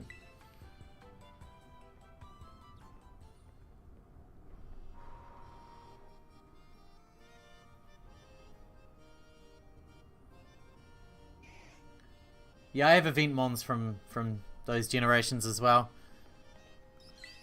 I have them in Pokemon Home.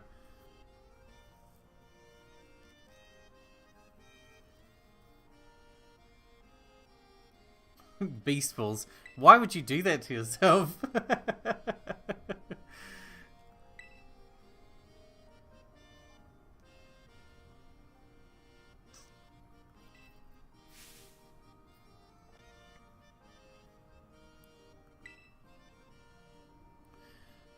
Like, I spend thousands of hours in Pokemon, but usually it's to train up perfect Pokemon. Perfect IVs, perfect EVs, perfect movesets and stuff. I have probably at least 100 Pokemon that are trained properly for that.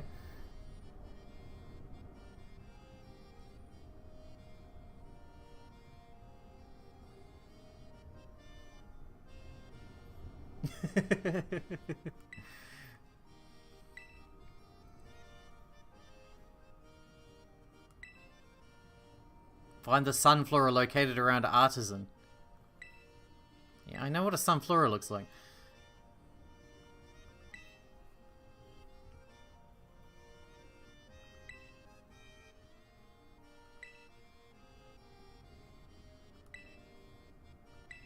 Okay.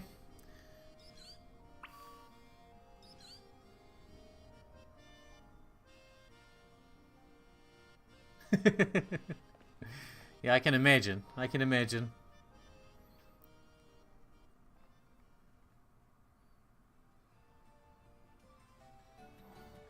Yeah, 90% of the time I spend in Pokemon games once I'm done with the story is just training new Pokemon.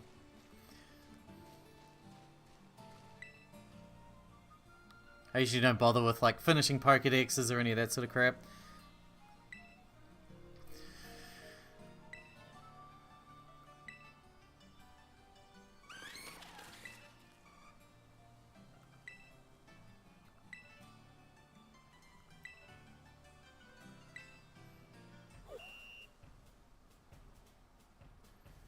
Is the Beast Ball gettable in this game?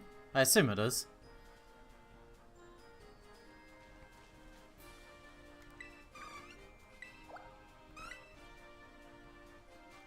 Oh my god, they're just everywhere.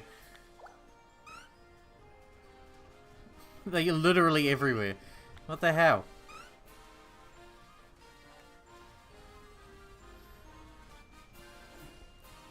We're gonna need 10 of them. Come here, you bastard.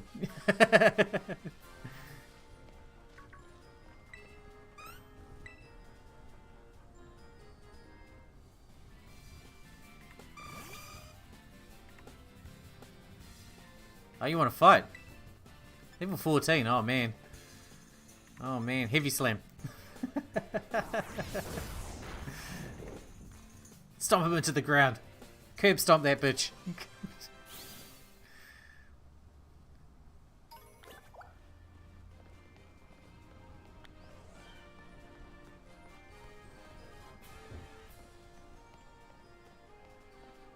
Oh, there's one.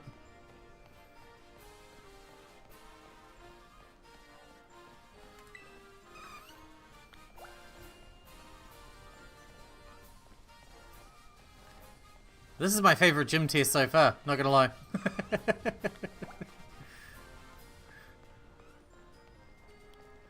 I like having an army of Sunflora follow me around. This is pretty neat.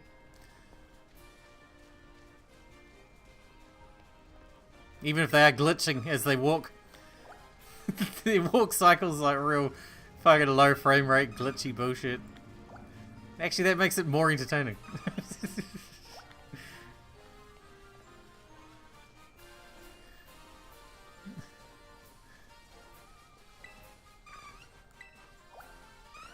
Okay, I guess we're done. That was a little bit too easy, but still fun.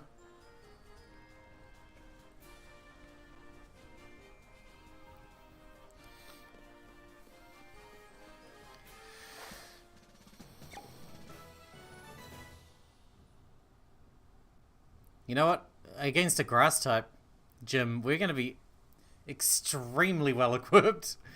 2 bug types, a fire type. Yeah, I think we're good. I think we're good. Let's just switch low kicks to back to the front. I'd put the fire type in front, but I wanted to make it a challenge to some extent, you know.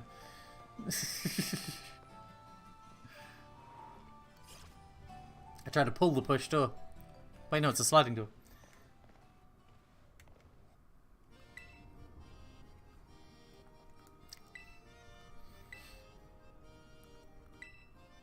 Come on then, let's do it.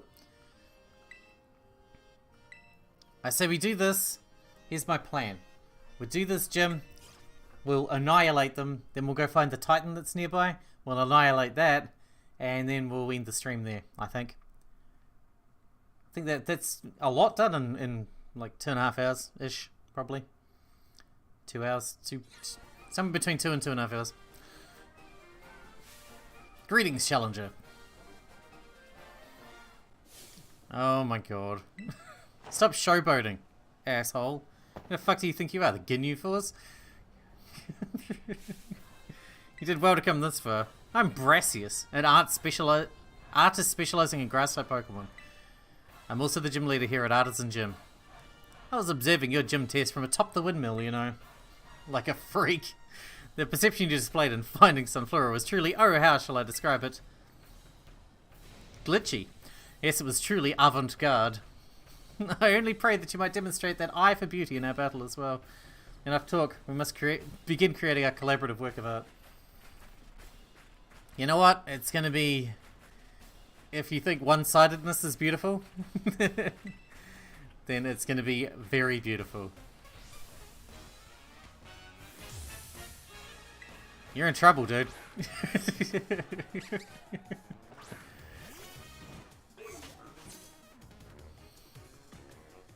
Art is creation and destruction. Struggle, else your Pokemon will nourish my Pokemon. Struggle. Yeah, I'll do that.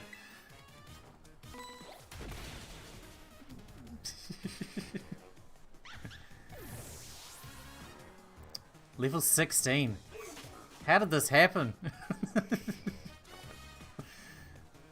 How did this even happen? Oh no, not Smoliv.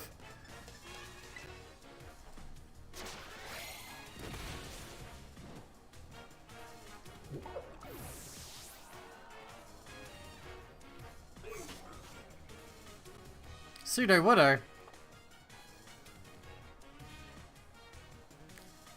Let us lead this artistic endeavour to its conclusion at once. Shall we just?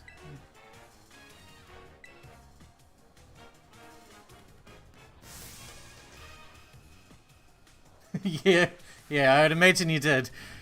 Because they're getting weaker and weaker.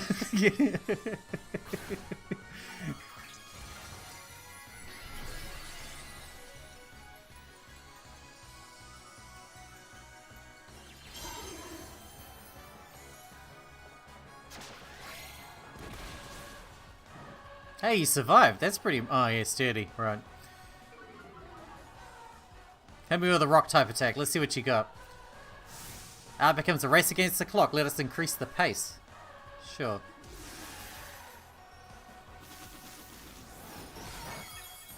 Did you use a grass attack? What the fuck is wrong with you? Sucker punch.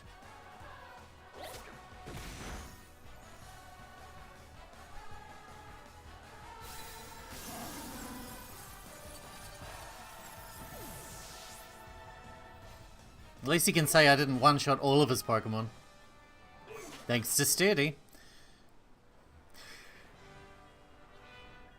Avant-garde. Indeed. Indeedy-roo. Oh, what artistic tactics you employ. The patterns of your moves, the minute details of your Pokemon's performance, everything you did was honed to perfection. How better was it a word? Art, indeed. If we cannot call that a work of artistry, then nothing else in the world could be labelled as such. If I were to judge your work, I would say that it passes my inspection. Yes, a pass without exception.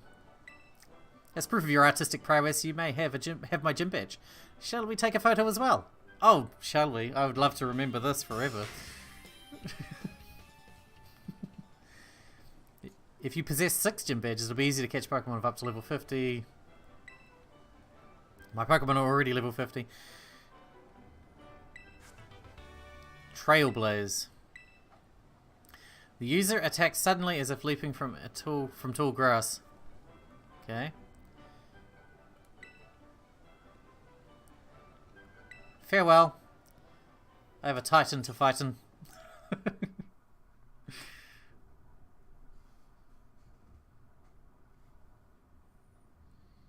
You think we can one-shot the Titan? I bet it's really weak as well. Greetings once more, Bobby. I was watching you battle with the gym leader from the sidelines, I must say. I thought it was simply excellent. Full marks, gold star, extra credit even. Hardly had you sent out low kicks before you launched into your strategy. Everybody talks weird here. What the fuck is that about? That unrelenting offense, that flurry of attacks. What an efficient way to corner the opponent. Like, I appreciate using, like, extravagant words, but like that's not how people talk, you know? And what artfully trained Pokemon, such a vibrant palette of moves. I do beg your pardon, I do not mean to let my emotions run amok like that. In summary, I simply wanted to say that you seem to have gotten even stronger. I must admit, I'm eager for you to gather the... Is this what people talk like at university? Leave me alone, dude.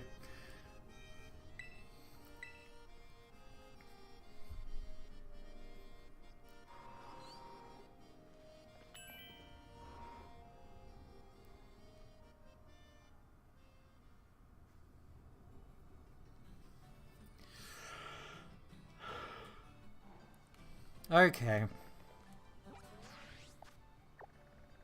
This guy. No. So it's a rock type? Let's go.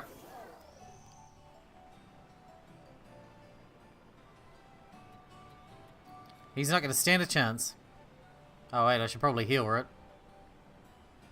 Wait, did he hurt me? Oh fuck it, I don't need to heal, it's fine. Not bothered to stop.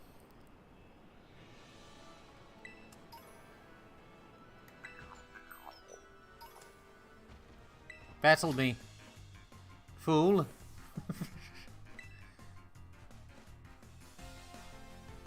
What was that? Did you see that over there?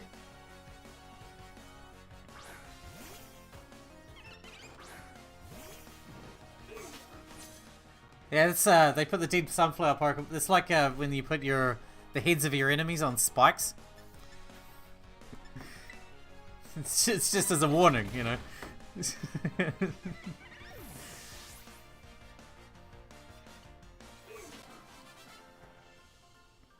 And so you know, if you fuck around and find out, you battle really good. This thing's cool. This crab, I want it. Oh man, you fucking bastard! You rang me and I wanted to catch the crab. Couldn't find any trace of it. Don't go falling off any cliffs or anything. Dude, you can't die from falling off cliffs anyway, so it's fine.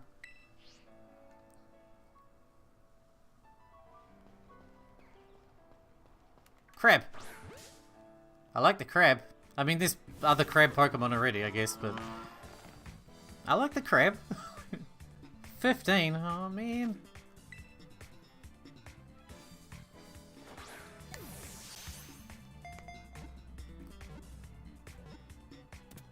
It's violent, alright. Now you gotta die from cliff. Yeah, I don't think that's gonna happen. I can fly now anyway. It's a rock type. Pure rock. I like that. It's a cool design. It's pretty cool. It's pretty cool.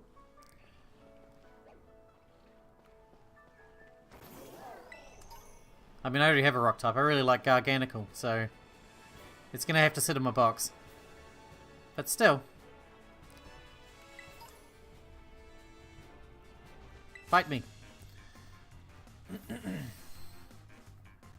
So we're literally getting... we must be getting closer to the Pokemon school, right? Because of how low level everything is now. He's down to like level 15, 14 sort of shit. 13. So the school must be nearby, right? Because I assume that the levels sort of radiate out from the school.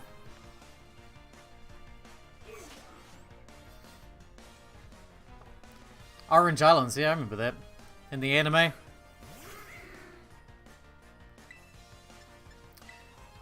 think it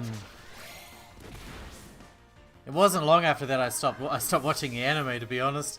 But even back then, like I watched a bit of Pokemon Johto, which was the next arc after the Orange Islands. I never finished Pokemon Johto and I just gave up watching the anime then. When I was a kid then, you know, a young teenager, probably like 14, something like that.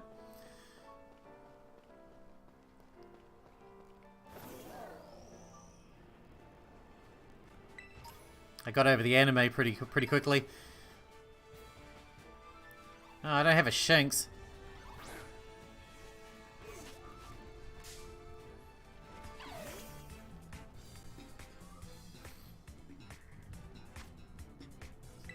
I quite like the original anime at the time. I don't know if it holds up anymore, you know what I mean? Ash is a terrible Pokemon trainer. Why did I use a netball? Ash is a terrible Pokemon trainer. He sucks. He's awful at it.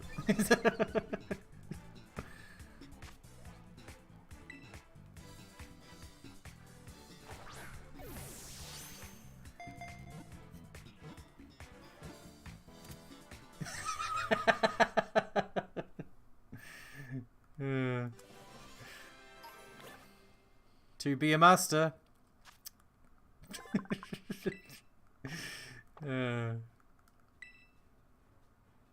Yeah, I don't think it holds up. Like a lot of the animes that I watched back then that were popular back then, you know. Dragon Ball Z doesn't hold up like anywhere near as well. Like Yu-Gi-Oh doesn't hold up very well, in my opinion. At least not the original anime.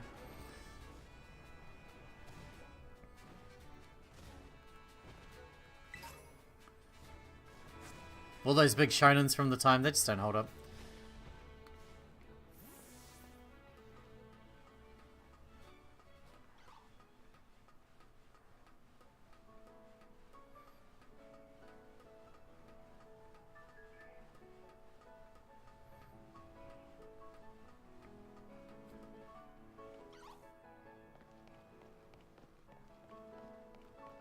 Oh man, disappeared into the rock. Shithead. How dare you glitch through a rock? I wanted you. Hey. Hey, down here. Asshole.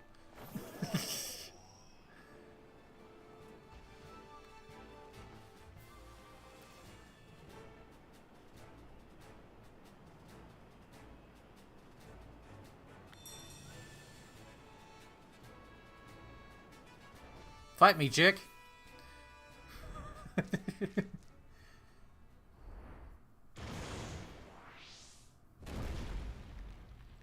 Yeah. I mean, you get that with shonens, right? That's how shonens are, for the most part.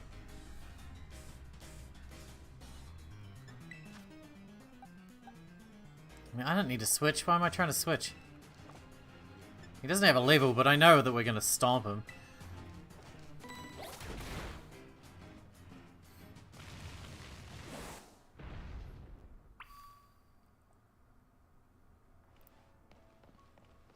I always found like Team Rocket really fucking annoying. Yeah, Sabrina was cool. Yeah, true. Legit. I hated that Team Rocket came and interrupted every fucking episode. In the same way that Pilaf did in like original Dragon Ball. They're just a nuisance. They're not even a real threat. They're not a real villain. They're just a nuisance. Just wasting fucking time.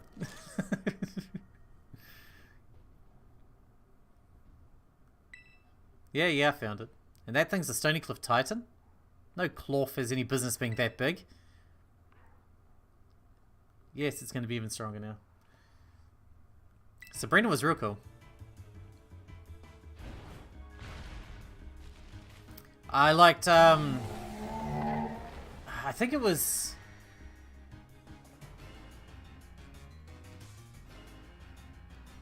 There was the episode where there was those two gangs that wanted a gym, and one of them had scythers, and one of them had a scyther, and one of them had an Electabuzz. That one, and they were like at war in town. That one was pretty cool. That was a pretty cool episode. This is the first Titan, is it? The first Titan I thought was that bird thing, like a stork.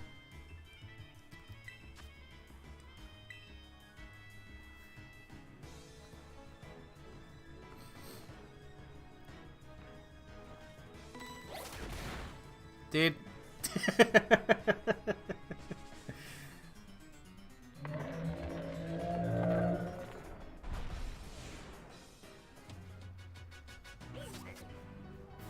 Good work, low kicks. You really showed him. Really showed him who's boss.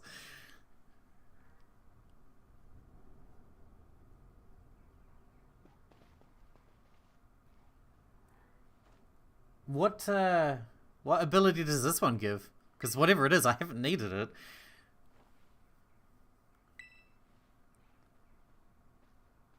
The fish dragon one? I haven't seen that one. I don't think I've seen that one. See, I'm just sort of wandering around doing whatever. The stalk gliding. Yeah, I mean, that would have made more sense, yeah. What one did we get the gliding from? I can't remember.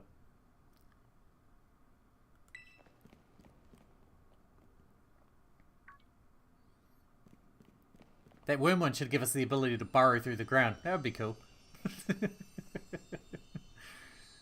It puts a drill attachment on the front of the motorbike and you can just drill through the ground. That'd be awesome.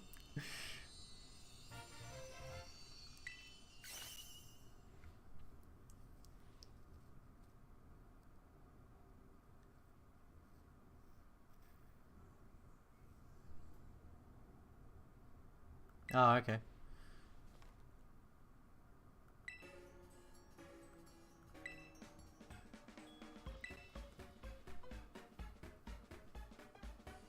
Yeah, yeah.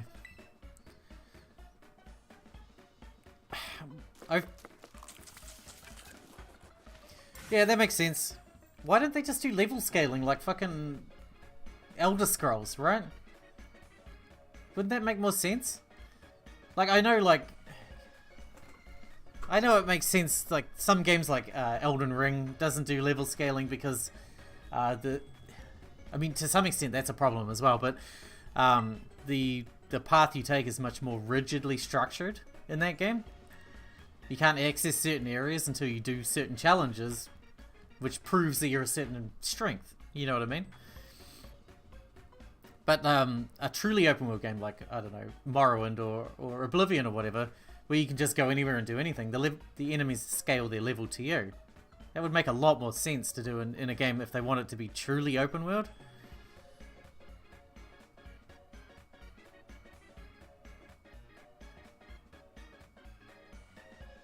Episode 42.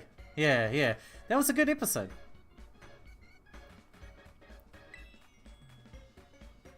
It's one of the most memorable ones. It's stuck in my head. Like, I haven't seen the anime since I was like I said, like 14 or something, and that episode is still in my head. So that shows something.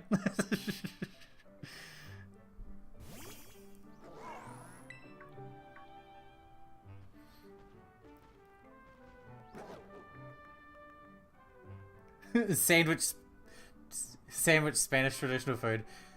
I would say it's definitely New Zealand traditional food. Half of my diet is sandwiches.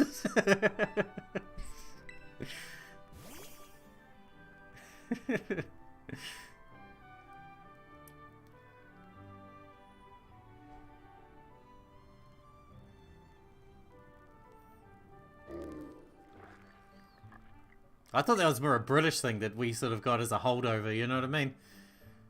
I put anything in a sandwich. I always wanted to make a restaurant where you just serve anything in a sandwich. Anything. Any food you want, but in sandwich form.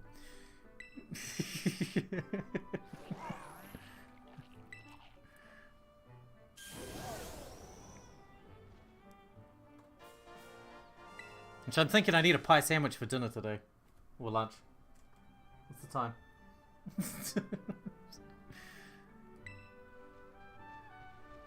Or a pizza sandwich. I don't think we have any pizza.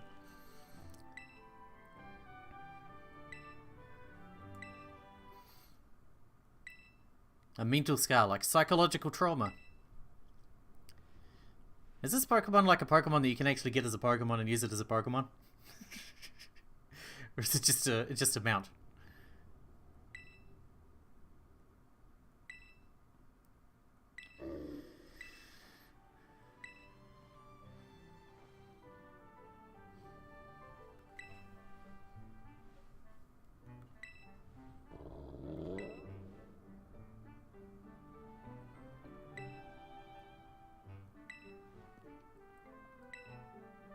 Oh, we got one more to go, do we? Okay. There's one more Titan left. Bread rolls with luncheon and cheese. That sounds good to me. I'm down for that. We actually have we have buns, and we have luncheon and cheese. So Kali is dibsing the luncheon, I think.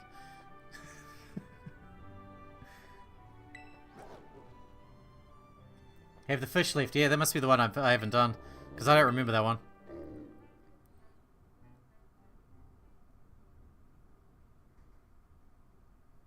Yeah, I don't know.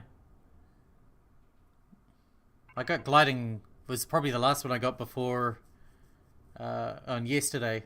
And then we did the worm, which gave us the high jump thing. So the high jump thing must be the fourth one? Oh, now we can dash. Okay. You can have right on dash here by pressing the left stick while clicking it. Oh, okay, that's cool. Yeah, Carly's still sick too. She's in her room right now. Dash, high jump. So, okay, so they don't unlock in a certain order then. They must unlock with certain titans. Each titan... Yeah, it's not random. So the crab always gives you dash, and the worm always gives you high jump, and so on. That's interesting. That's interesting. Is there anything else nearby that we can do before I, because I said I'd wrap the stream up, but we still got a bit of time. Is there nothing nearby though, is there? But like, we got the weekend next, and I won't be streaming over the weekend, so by the time I come back to stream on Monday, the game will be done. I will be finished. You know that's the case.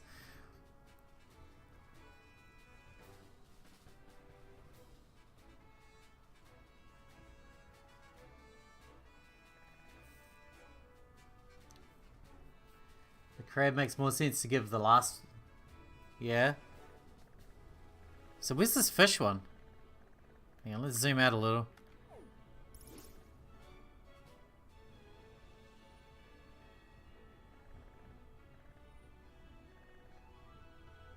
Can...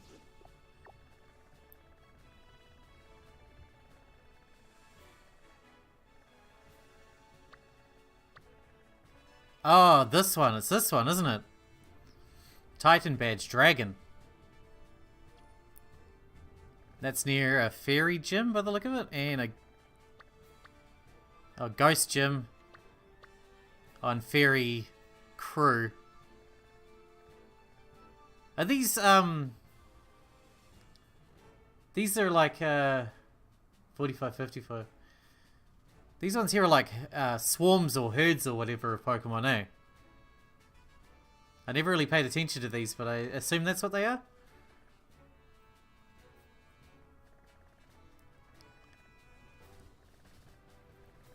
I guess this is nearest here, this one. What is this?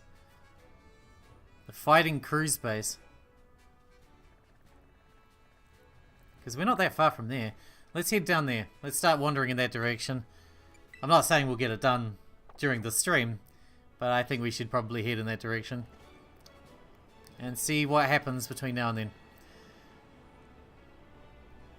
Because like I said, I'm going to play this over the weekend, and by the time we come back on Monday, the game will be finished. I know it will. They are swarms, I thought so.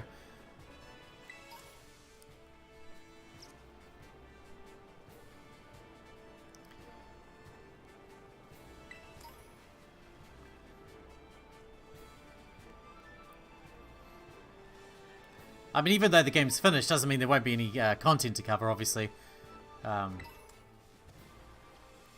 We can still do, like, Battle Tower, if there is a Battle Tower, that sort of shit. Oh, a Gulpin. Throw the ball. That sort of thing. So we'll be back for a stream on Monday, hopefully. And we'll hit up the Battle Tower if it exists, and do any post-game content that I can find. I should probably use a Great Ball on that one.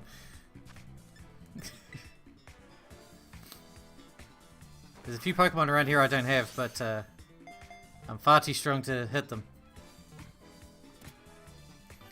There's one of those Oricorio things as well over there, I saw. in its fire flavor.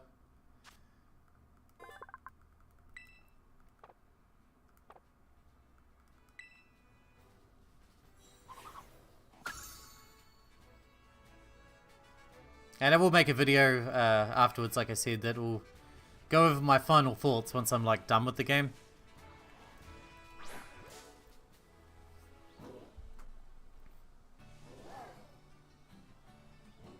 Like we did in Sword and Shield, but when I did it in Sword and Shield, it was pretty much just me bitching the entire time, to be fair. I don't think that's unfair, though.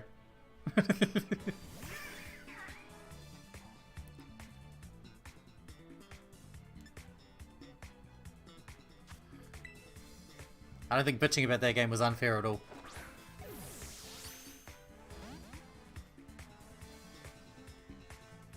See, what I'd like to...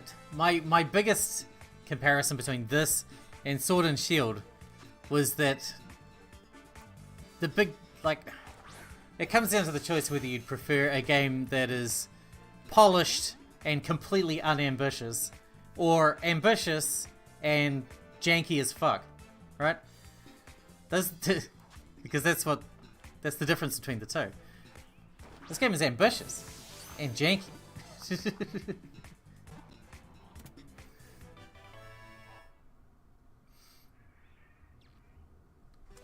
Yeah, I hate that. Yeah, I've already had that happen to me quite a bit.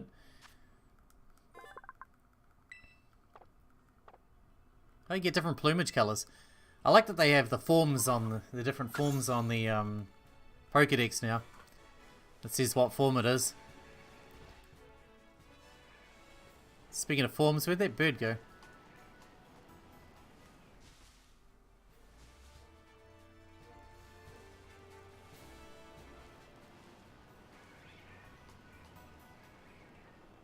There it is. Come here.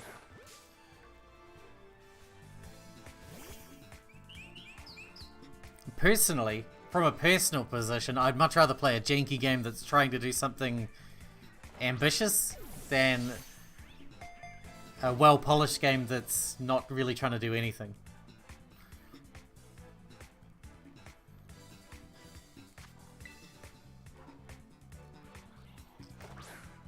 Which is why I spend so much time, like, as they call it, Steam dumpster diving, right?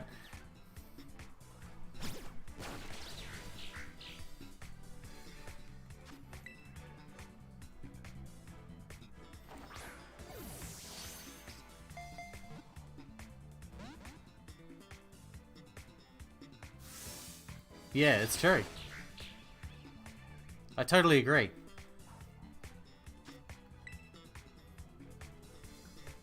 The first like mainline fucking console release, they just couldn't handle it. It was just, they're like, oh, you got so much power to work with now. Like, and I mean, they do. Like, sure, it's not as powerful as a PS4 or an Xbox One or whatever, but it's absurdly powerful compared to a 3DS.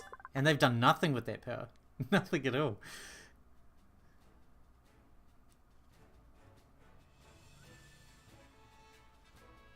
It's funny that I've seen you talking nicely about Gen 7, because I generally in the Pokemon community I see people hate Gen 7 and Gen 6. Not me personally. I actually really like Gen 7. I played Ultra Sun. I never played the original ones. I played the Ultra ones. I like Gen 7. I also like Gen 6 and Gen 5 and Gen 4. Yeah, sprites are fun. Yeah.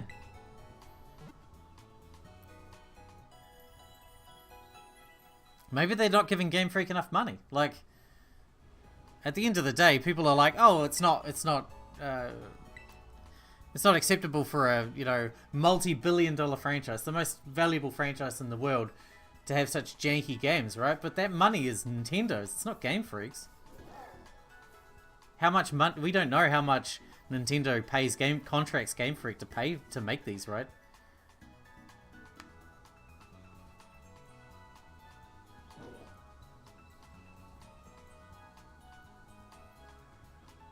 So at the end of the day, maybe they're just not giving Game Freak the money they need to get it done. I mean, we know that the budget's quite low compared to the sales numbers. I mean, I think they said that the general generation budget was something like $20 million, which sounds like a lot, but compared to most AAA games, it's fucking nothing. I don't know. Maybe give Gamefreak enough money to... Maybe give Gamefreak enough money to fucking hire some more fucking people to work on it.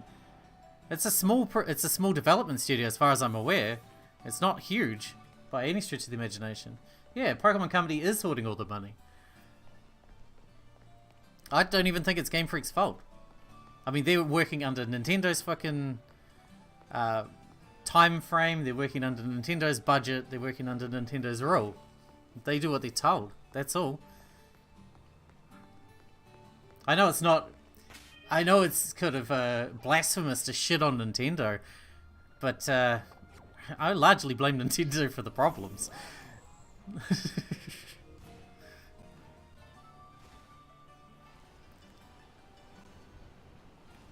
That's the problem, though. They do, isn't it? They absolutely do. The games are poorly developed, and they sell millions and millions of copies. I mean, I'm buying into it. We're all buying into it. We're part of the problem.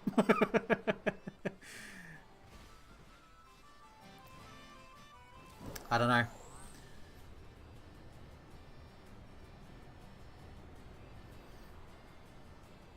I don't know what the solution is, honestly. I mean, if their budget's $20 million or something, I mean, that's so low. Compared to other, like, even like shitty fucking Ubisoft open worlds have massively higher budgets than that, you know? More backlash. Yeah, absolutely. There's absolutely, like, people are saying they're getting refunds and shit from online purchases and stuff. That's crazy, Ben. And the backlash is absolutely warranted. Absolutely. Oh man, there's a fucking TM there and I missed it. The backlash is absolutely warranted, as it was in Sword and Shield, but the problem is I just don't think that 99% of the time that backlash... There's no plan for a patch? Are you fucking serious? That backlash, 90% of the time, it doesn't change anything. It doesn't actually help. It really has to hurt their bottom line, and it rarely ever does, you know? At least to a substantial degree. It's people calling for boycotts and stuff. That never works. It never works because it's never enough. That's insane that there's no plan for a patch.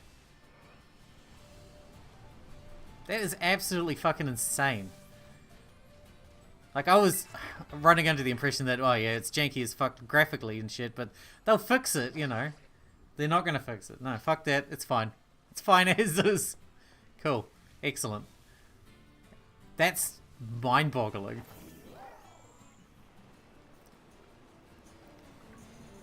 How can they, even with all the backlash and people getting refunds and shit, how can they really just be like, oh yeah, it's fine as is.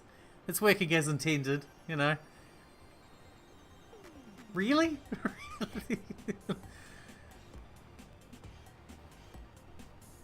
Like, it's one of those games that you can see under the surface. There's a good game under there. There is a good game under there. But it needs fucking polish to bring it out, man.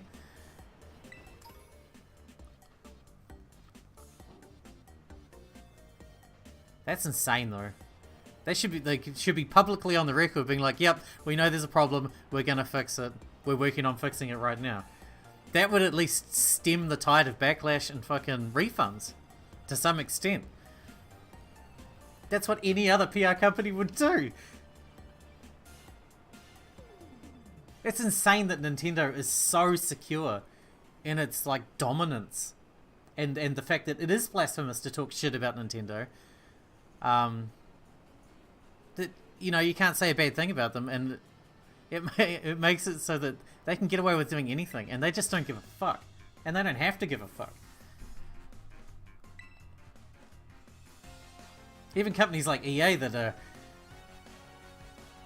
Even companies like EA that are like too big to fail eventually got to a point where they had to give a fuck. You know? Nintendo actually don't give a fuck. Because they don't need to. I bought a physical copy, so that's cool. Because I always buy physical copies. Because I'm an old man. Yeah, for sure.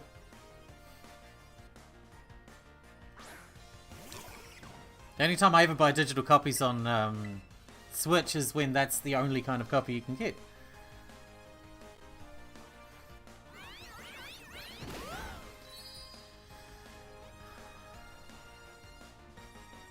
That blows me away, man. Oh, fuck, why am I using first... I'm not paying attention, see? I keep using first impression because I'm not paying attention. I'm too busy being annoyed. Not that this pig's gonna beat me. Hey, their levels are starting to go back up though, so that's nice.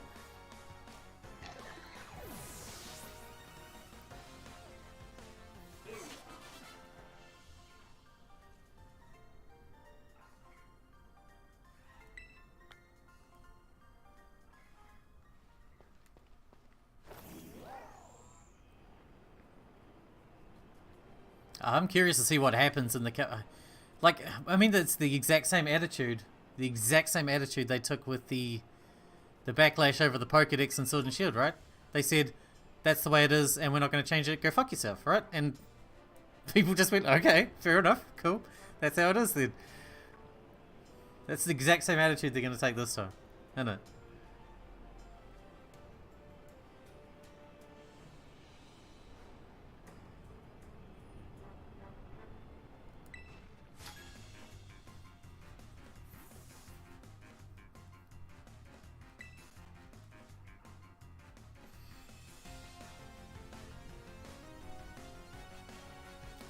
I honestly think that Pokemon is one, like we both said, we don't like open world games in general. I'm not saying I hate all open world games. Like, I loved Elden Ring, don't get me wrong.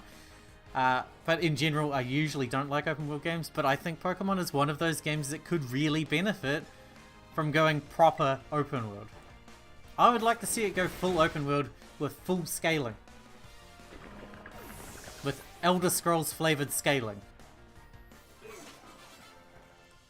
And that would keep a consistent challenge all the way through. Like, it's always going to be around the right level for you to be taking it on, and you need to fight cleverly. Like, and that's something that Pokemon's never had to do. Even, well, maybe back in the old days, but even back with routes and stuff.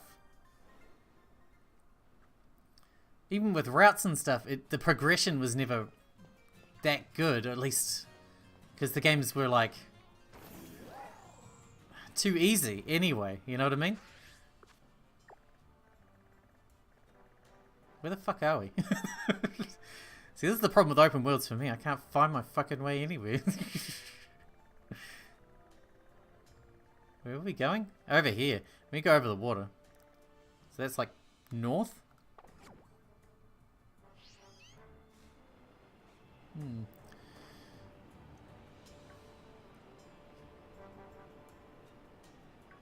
They should get From Software to make the next Pokemon game.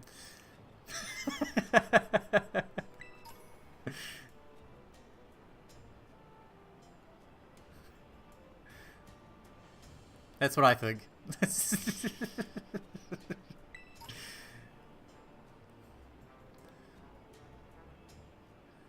I mean, there's not many companies that make good open world games. To be fair.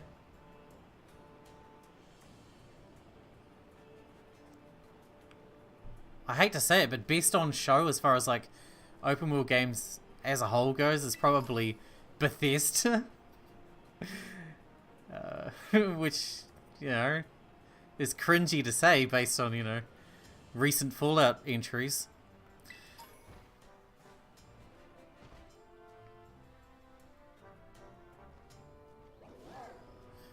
Yeah, it's true. See, I think one of the big issues that they have is that they're still trying to make games for kids. Right? Pokemon still feels like it's made for kids. Because it's, you know, it's easy and stuff.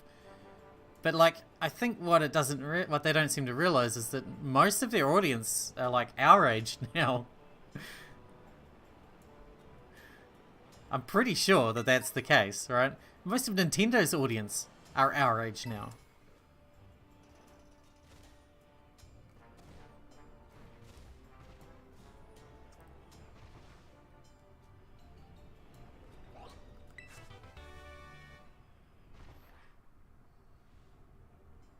Yeah, for sure. Pokemon's audience is much, much older than what they are seemingly intending it for.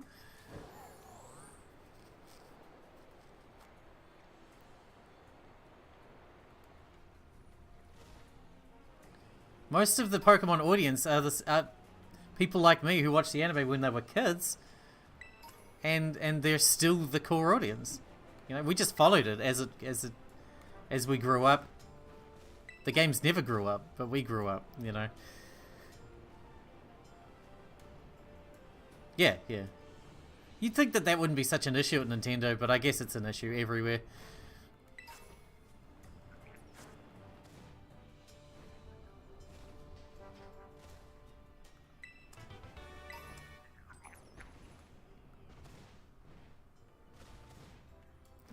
You know, the suits aren't gamers, that's the problem.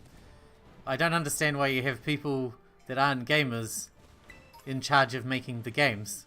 What the fuck do they know about it, you know? Yeah. And I'm stuck. Oh, thanks, game. I needed a laugh. I was getting a bit miserable there.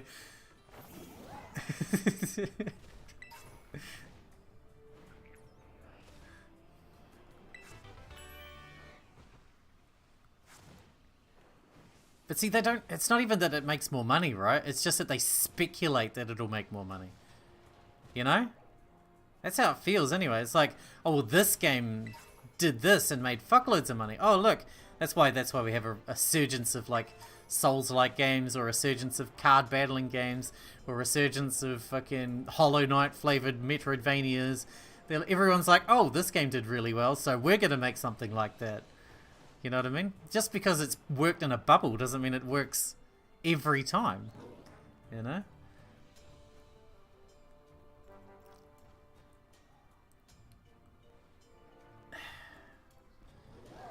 Yeah.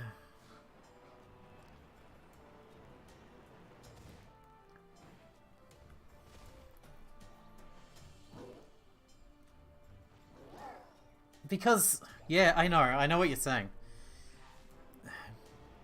I didn't think that the Japanese market was like that. I thought that was a almost exclusively American thing.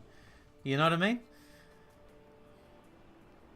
That capitalism trumps all thing. I thought that was exclusively an American thing, but I guess it's not.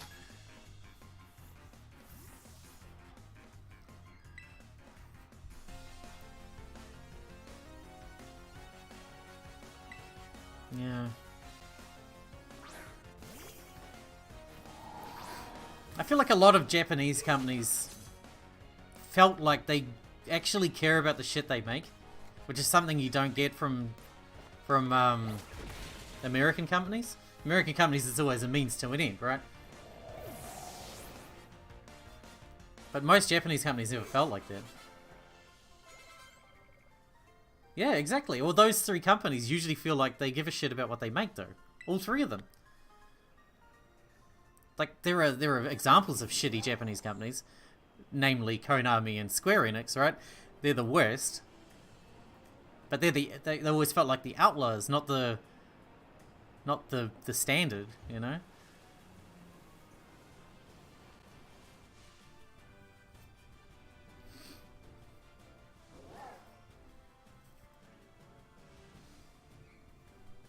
Yeah.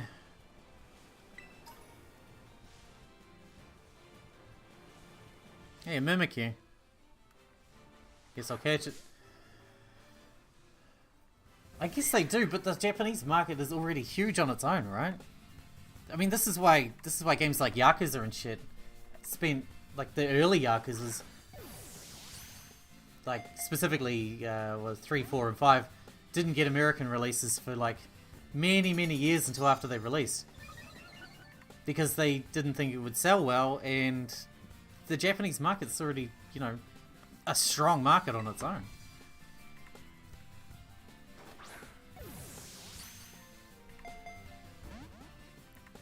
It's not hard to compete with an American market, though, when everything that comes out of it, the American AAA industry, is hot garbage.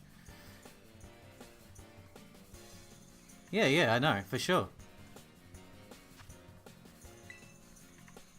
But, like, there are plenty of other countries that, I guess it's not, you don't have AAA games outside of, like, you know, America and Japan. That's pretty much it, right?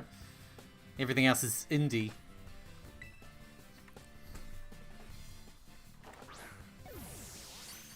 Yeah, China is huge, yeah.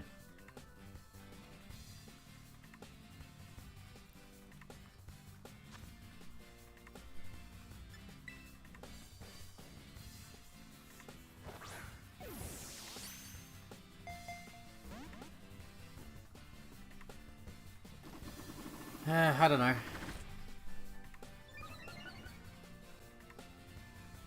I mean, 99% of all AAA companies are what? They're either in America or American companies in Canada, because they get tax breaks or whatever, eh? If they put their shit in Montreal, that's why they're all Montreal companies. Or they're Japanese, right? Plenty of other countries make games, but they're always like indie level. I guess France does a bit of AAA development. Quotation marks.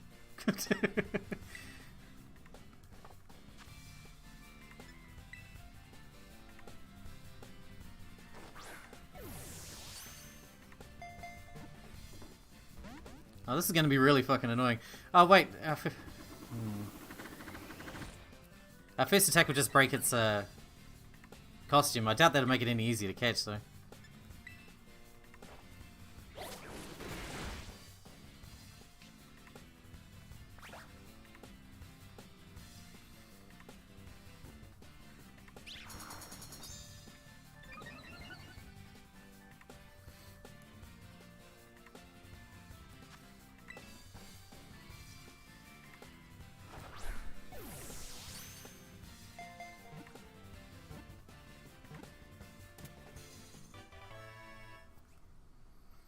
Alright. We got the Mimikyu. That's something.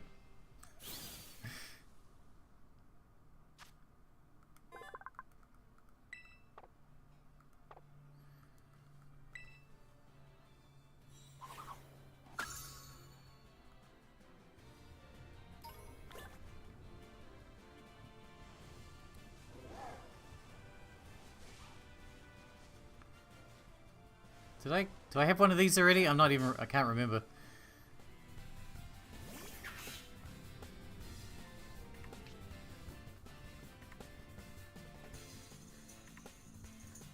Yeah, I already have that. I'm not fighting it then. Yeah, we got the Mimikyu. Everything is good now. We have the Mimikyu. I feel like I've hit a dead end. Oh, you can. You do want to fight. Okay.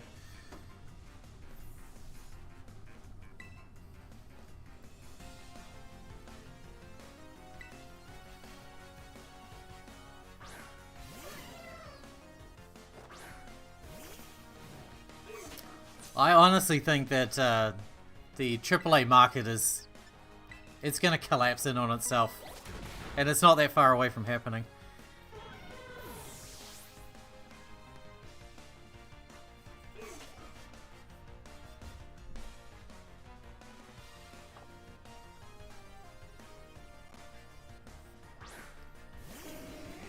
Games are getting more and more expensive for them to make, but you're getting nothing out of it. Like, that money's going nowhere. It's not on, like, it's not turning into fun, that's for fucking sure.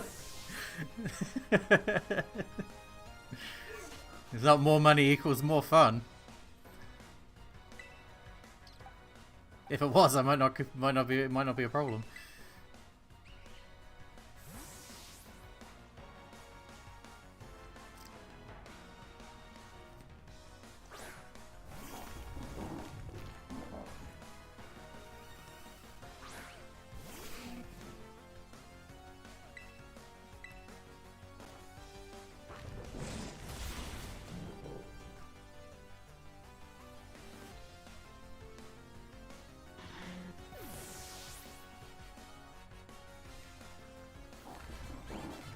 You're enjoying Dinkum. Well, that's good. The indie space is where all the interesting stuff is generally.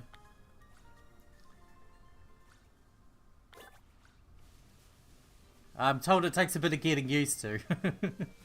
The controls of Dinkum.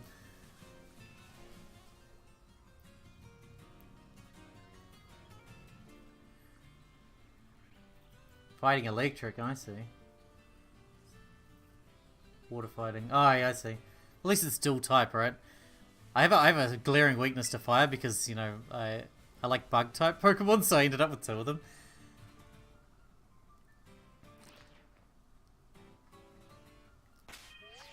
I don't have any anti... Yeah, actually, I'm pretty covered apart from, like... Yeah, fire's my only issue, really. I can use my rock dude for that, though. Armor gonna span through... Yeah. I mean, it's certainly going to be balanced enough to beat the game. I'm not concerned about that.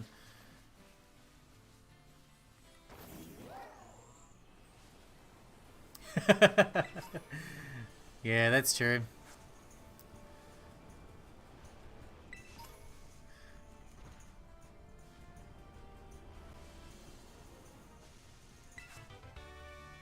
I think he learns Earthquake at like level 45 or something. What I really wanted to learn is that heavy press or body press or whatever, that one. That does damage based on your defense stat rather than your attack stat.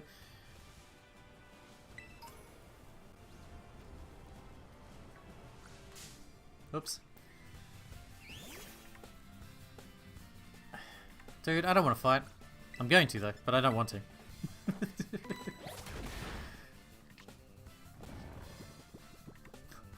Nice.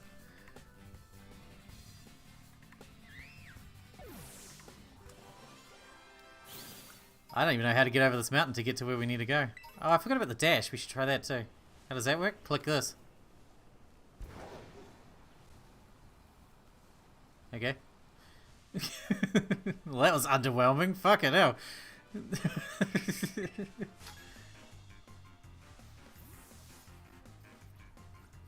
Oh, okay. Lack of information. So it doesn't have a tutorial, or? There's so many farming games coming out at the moment. Like, I did my research for my Games of the Month video for next month. Spoilers for next month's Games of the Month video. It is visual novel heavy next month.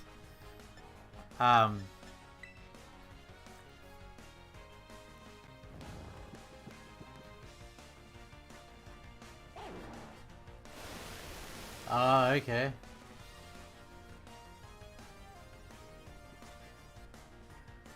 I've been planning to get a Pro Controller for ages. Like, I'm still using the shitty Joy-Cons. Right, yeah. I do need to get a proper controller. I've just been using it because I use the Switch so rarely. I almost exclusively use it for Pokemon. So I only have to break it out every fucking couple of years when a new Pokemon game comes out. So it didn't seem like a good value proposition to buy a fucking $100 controller. But I should do it.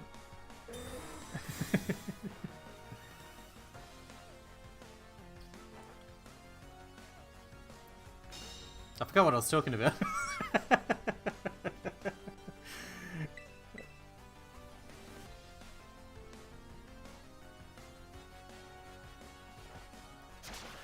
Oh yeah, that's right. I was doing my research for the Games of the Month video for next month, and the amount of fucking Harvest Moon flavored games that are coming out in the next month is absolutely redonkulous. What the fuck? Did people only just notice that Stardew Valley was successful and they're trying to emulate it now? Because wasn't that a while ago now? I feel like that was a while ago.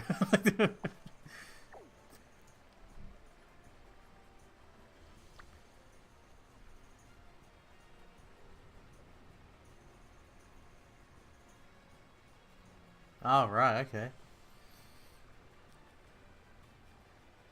Why am I going this way? I mean to be going over here.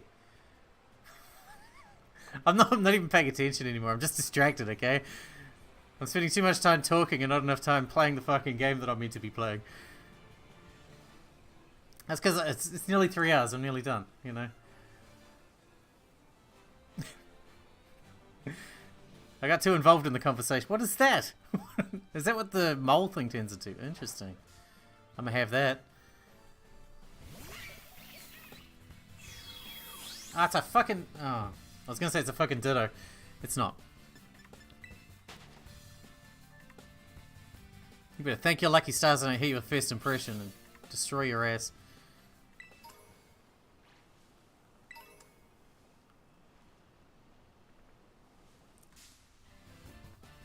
Hey, Combis. Ah, Mimikyu again. Look, I don't want to fight you either, dude.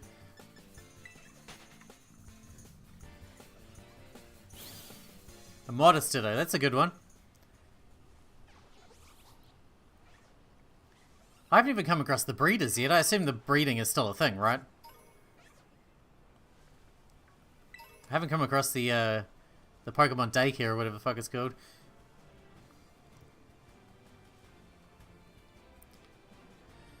But a Modest is good for starting to do your breeding a proper team. Are you gonna play some competitive, or?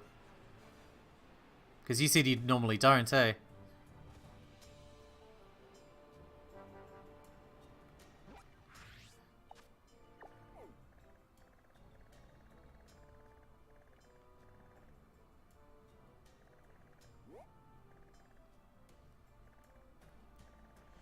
So we need to come like up here?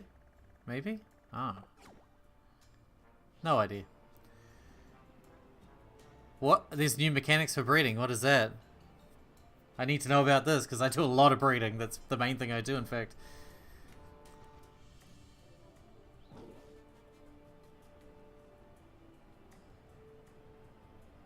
Yeah, so, what's the changes in breeding? I spend more time breeding in these games than anything else. I don't know how to get up this cliff. Maybe I can't yet?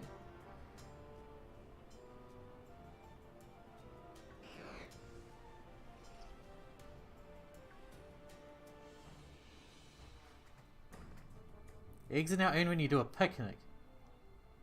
Oh, really? There's a buff for egg power, you get more eggs. So, how do you pick which two are breeding?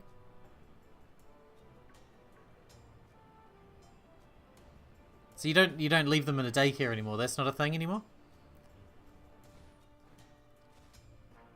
I might have to look into this, do some find a YouTube video on it or something, because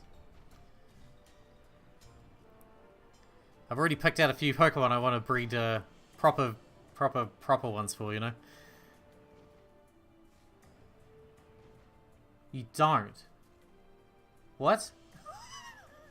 What, does it just pick randomly from the Pokemon that are in your team at the time, or must be with specifically 2 Pokemon on your team to ensure?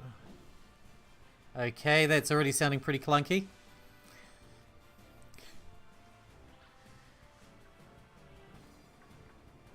That doesn't sound good. I don't like the sound of that. Carry on.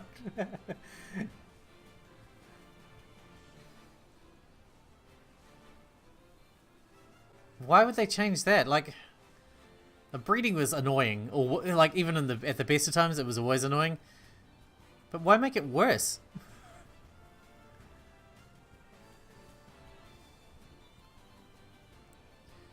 So how do you pick up the eggs? Like, do the eggs go in your party slots still, or are they like items now? How does that work?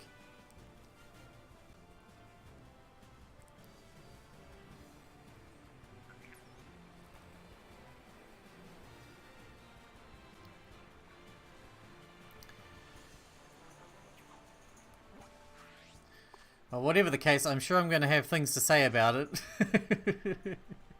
when I come back to this on Monday. Easy to find them, I guess. Alright, well, I'm going to wrap this stream up here. I'm going to carry on playing this over the weekend. I will be back for a stream on Monday. Fingers crossed. 90% chance we'll be back on Monday. And we'll see where I'm at and whether I've figured out breeding and whether we finish the game and what we're going to do at that point. So yeah. You ended up staying for the whole 3 hours, Moon. I'm keeping you from your work.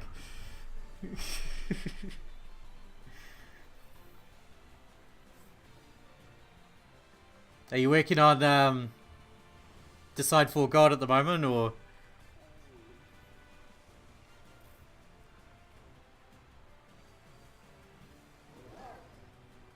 Yeah.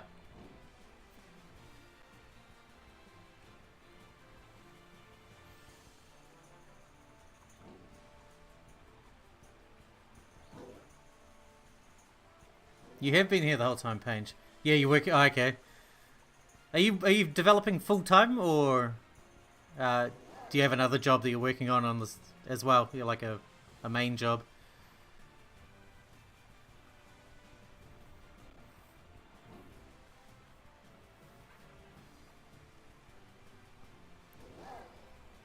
It's full time, yeah. That's good. That's good. That's real good. That's cool. All right, all right. I'll talk to you guys on. Well, I mean, I'll probably talk to you on Discord anyway, but I'll see you again on Monday. There's so much more code. Is it for the puzzle rooms? What are you working? Are you working in Unity?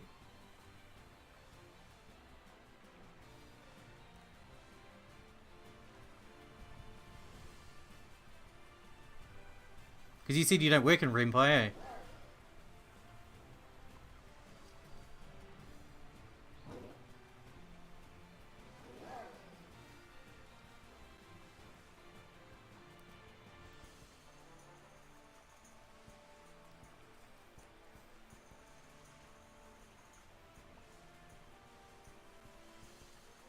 Game Maker, right, right, yeah.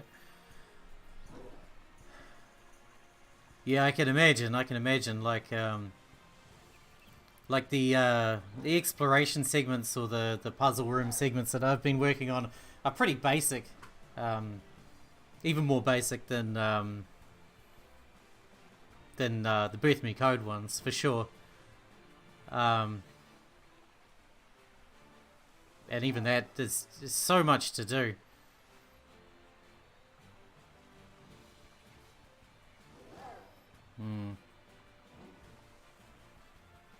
4 to 8 so there's like 4 to 8 backgrounds.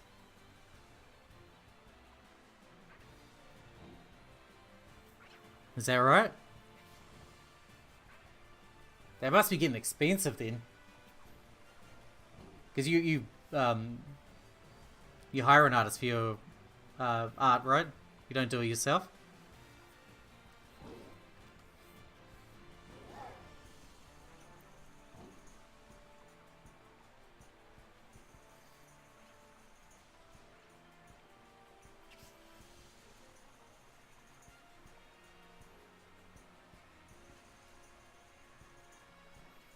Yeah, yeah.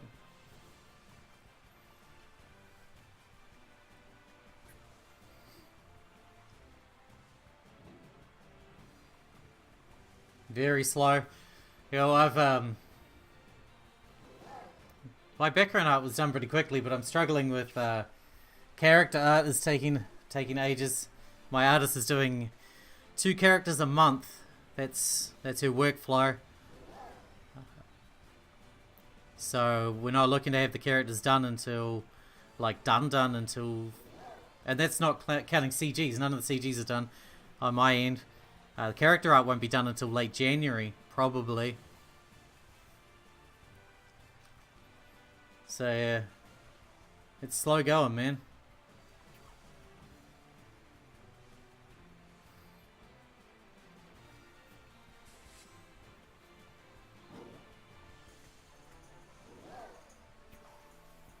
In 2 weeks, that'd be nice. Oh shit, it's gone. Yeah, well, the artist I've got's like doing university work and shit as well at the same time. We've had sprites ready for 8 months. Fucking hell, that's good. She's doing it's expensive too. Like it's expensive. My artist is expensive. She's doing 4 poses per character, and she's done a variety of like different mouth, eyes, and eyebrows and all that. So you can on the Photoshop you can just adjust layers to make your own expressions, sort of thing. Oh, really? Is doing university as well? Nice. I'm paying. I think I'm paying about. Shit. 150 US dollars per character, ish. I don't know if that's good or expensive. It feels expensive. Yeah, my sprite artist is going to be doing all my CGs as well. Oh, yeah.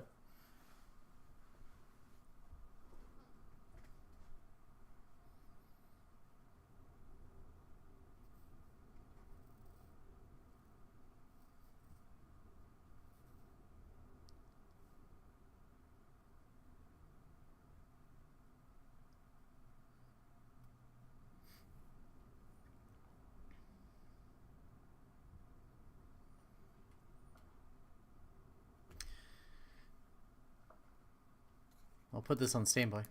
The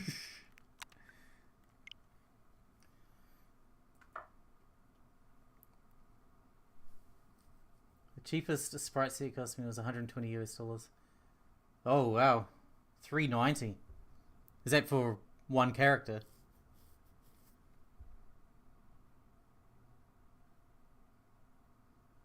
That's a lot. I can't justify that kind of expenditure, to be fair.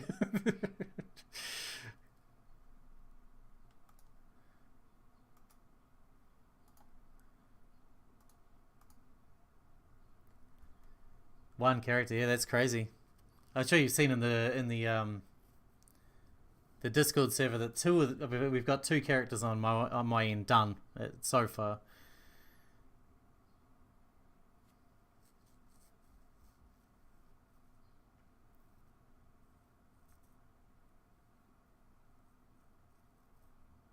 Right, yeah.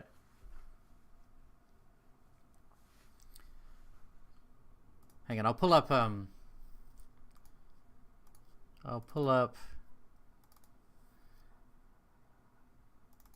the project file for like Eleanor.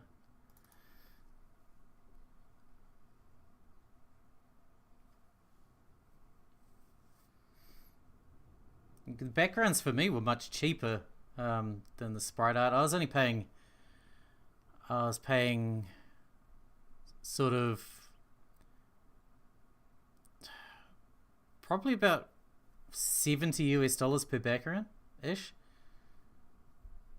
But obviously if you've got 8 per room, then that's a lot of backgrounds.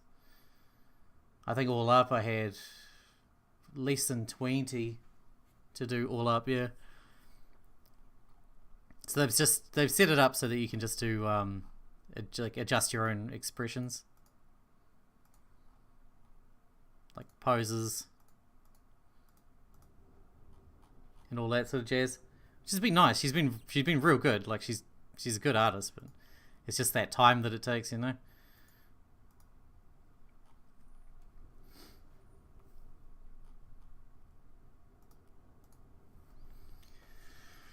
Yeah.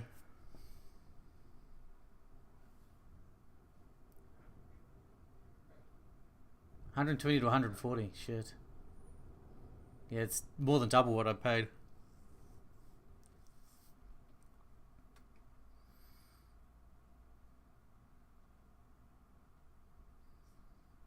Yeah, I can imagine that getting pretty expensive. What's your like? I assume that means your budget for Decide for God is much higher than previous games, right? What sort of budget did you go into your first game into your first game with? Out of curiosity, like, what did you expect to pay when you made your first thing.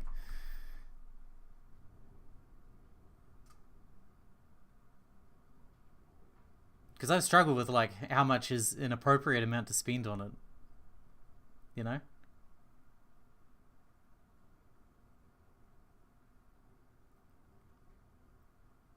Oh, okay, that's good. That's good.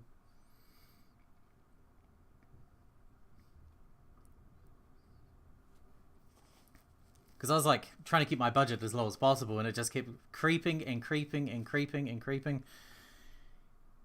And I'm like, I know it's a real niche area to be working. You know what I mean? We're at 17,000. That's a big budget because yeah, like I said, it's a niche genre with a limited audience, a very limited audience.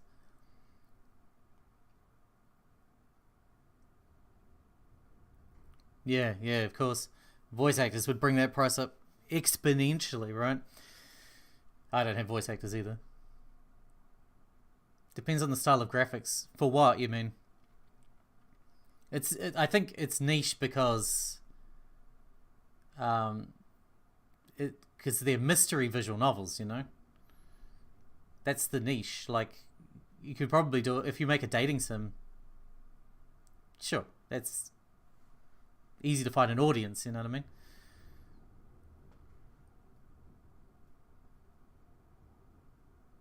Yeah, it's true.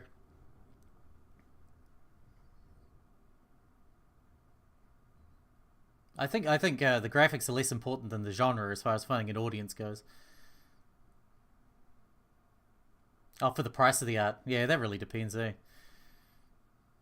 Yeah, it does depend. Like, my backgrounds were cheap, and my uh, character art was cheap, respectively, because of where they're from. I think. Yeah, my background artist is from the Czech Republic, and my character artist is from Indonesia.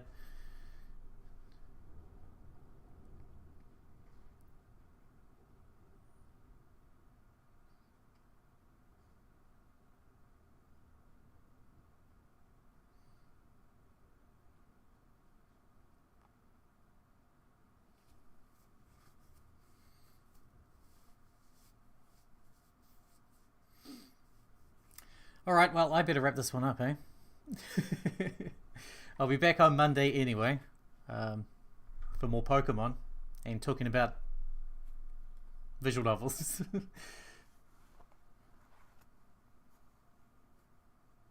Right, yeah, yeah, I can understand.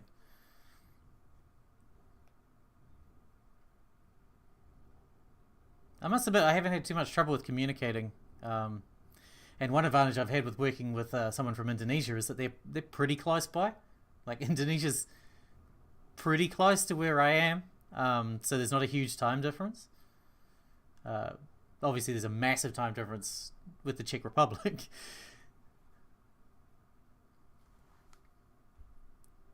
Yeah, you do that. All right, all right. I'll talk to you guys later anyway. Either on Discord or I'll see you on Monday with my retrospective, with my thoughts, my final thoughts on Pokemon Violet. All right, thanks for coming, everybody. I'll talk to you later.